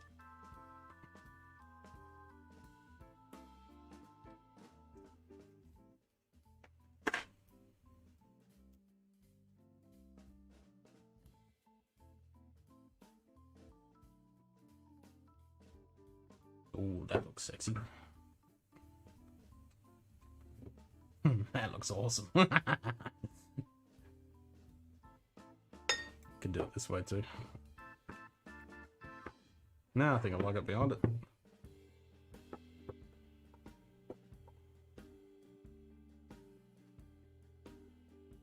Thanks, Edward. Appreciate it, mate. Cheers. You have a good one. Catch you next time.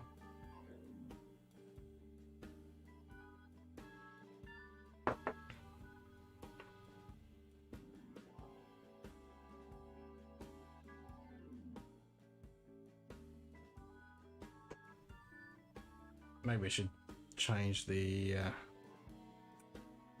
what are we at? Yeah, there we go. Make it a bit lower.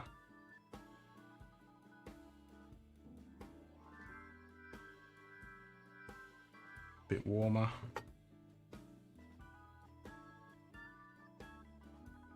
I know, right?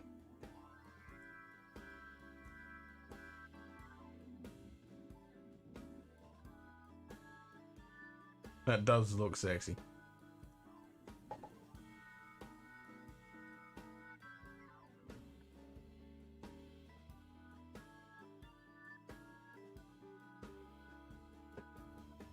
It's not something I'd probably do though, because I'm not really a fan of having my bottles out of the tubes, because light fucks up your whiskey, and especially when it's stinking hot. Yeah, there we go. That's better. That does look cool though. I won't deny it. That does look pretty sexy.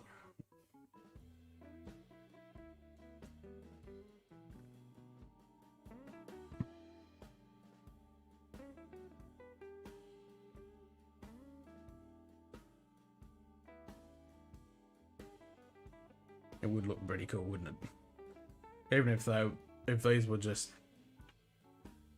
Maybe I should just, when I empty all my bottles, just fill them up full of tea or whatever, coloured water, and then light them up like this just for the set.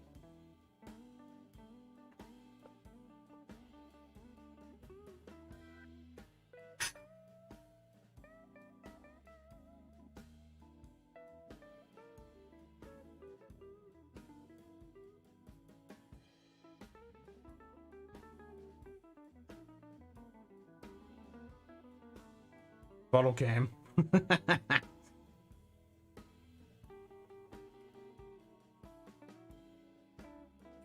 So we'll go back to 5600K. So that's daylight. So even through daylight, looks pretty cool. But let's go blue. Crank that up a bit. I'm a bit partial to the old blue.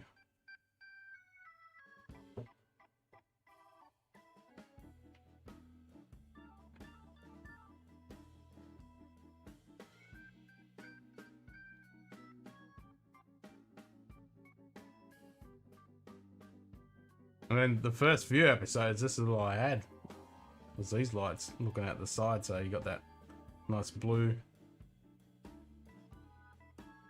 But if you had that now, yeah, that was right. But that's too much blue. Don't get the separation.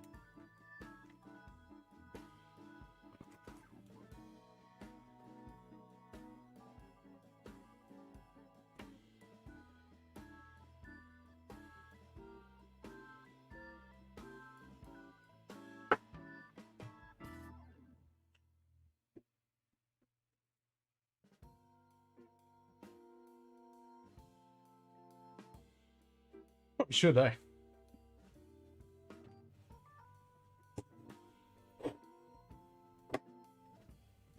Problem is some glass and liquid's not going to light up like that.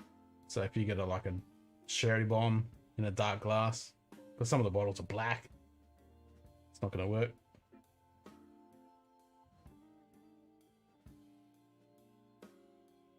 Like the Peat Heart, for example. It's pitch black.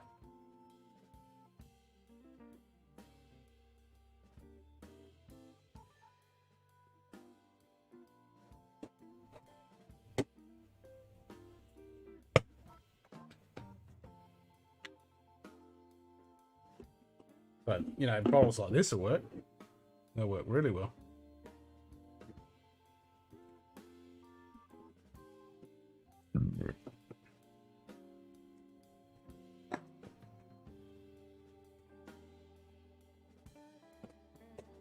Then if you've got something like... I think the Glendronachs. I think they're clear. Yeah. But that's such a dark liquid.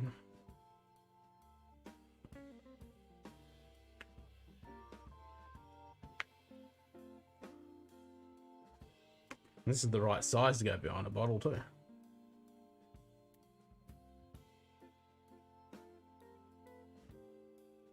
So we go back to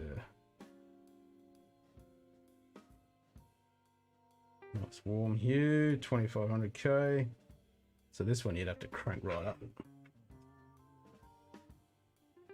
Probably not that much.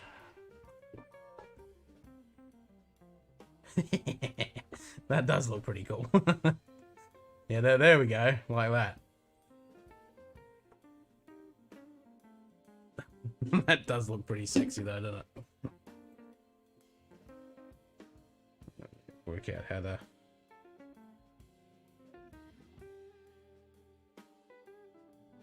Gonna work out how to mount it.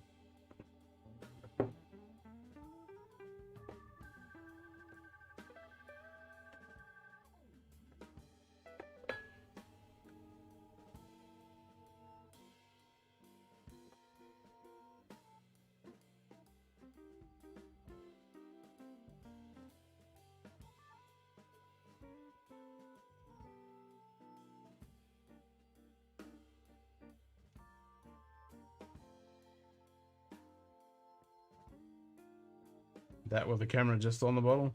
Yeah.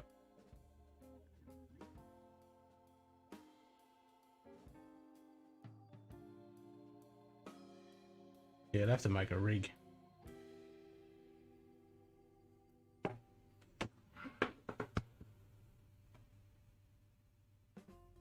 mean, even that. So if you had something like that, that would work. That'd be their way to do it.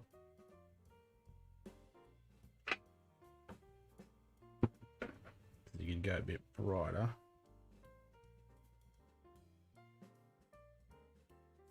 So if I just made a cover for that.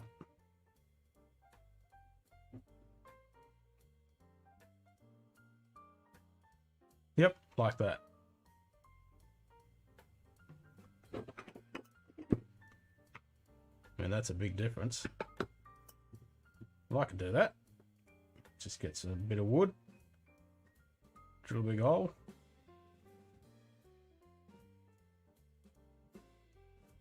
Make a little box, put the light into, so I can sit it on it.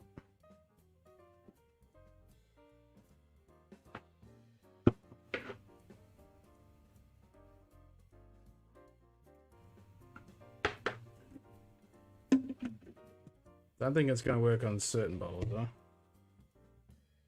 Actually, that's a fresh one because I killed my last one.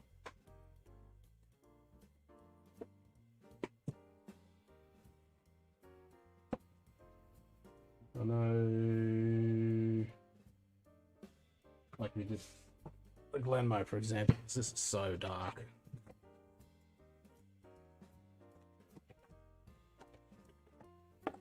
Oh, it's almost empty, so that'll work.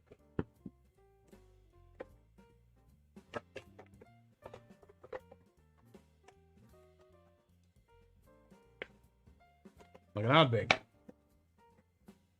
That's a dark green.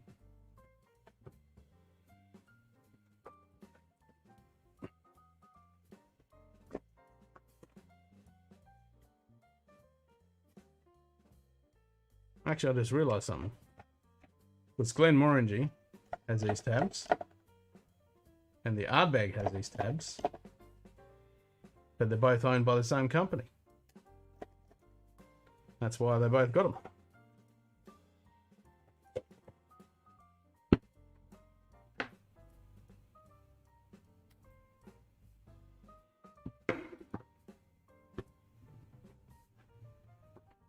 So that kind of doesn't work.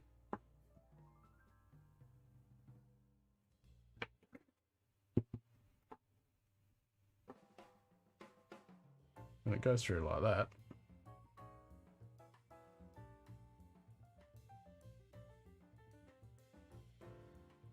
Break it up a bit.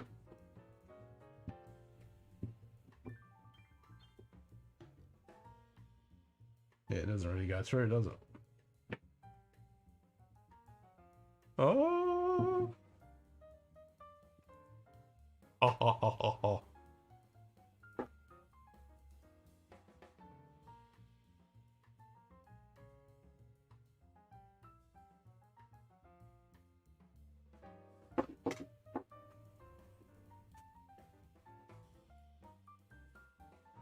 I like the backlit. The backlit looks sexy.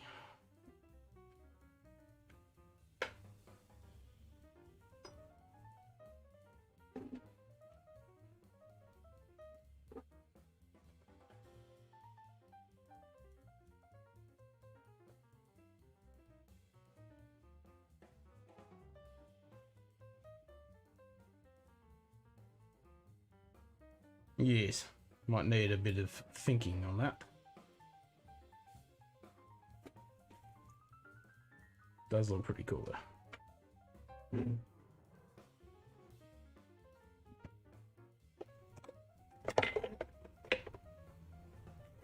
Sorry, I had an epiphany moment.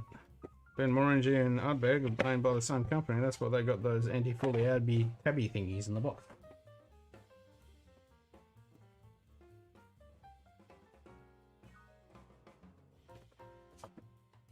They're about the only ones that do it that I can think of. Yeah, me too. Yep, been procrastinating way over my midnight time that I said I was going to finish. Alright, cheers mate. I'll catch you next time and have a good one. Cheers.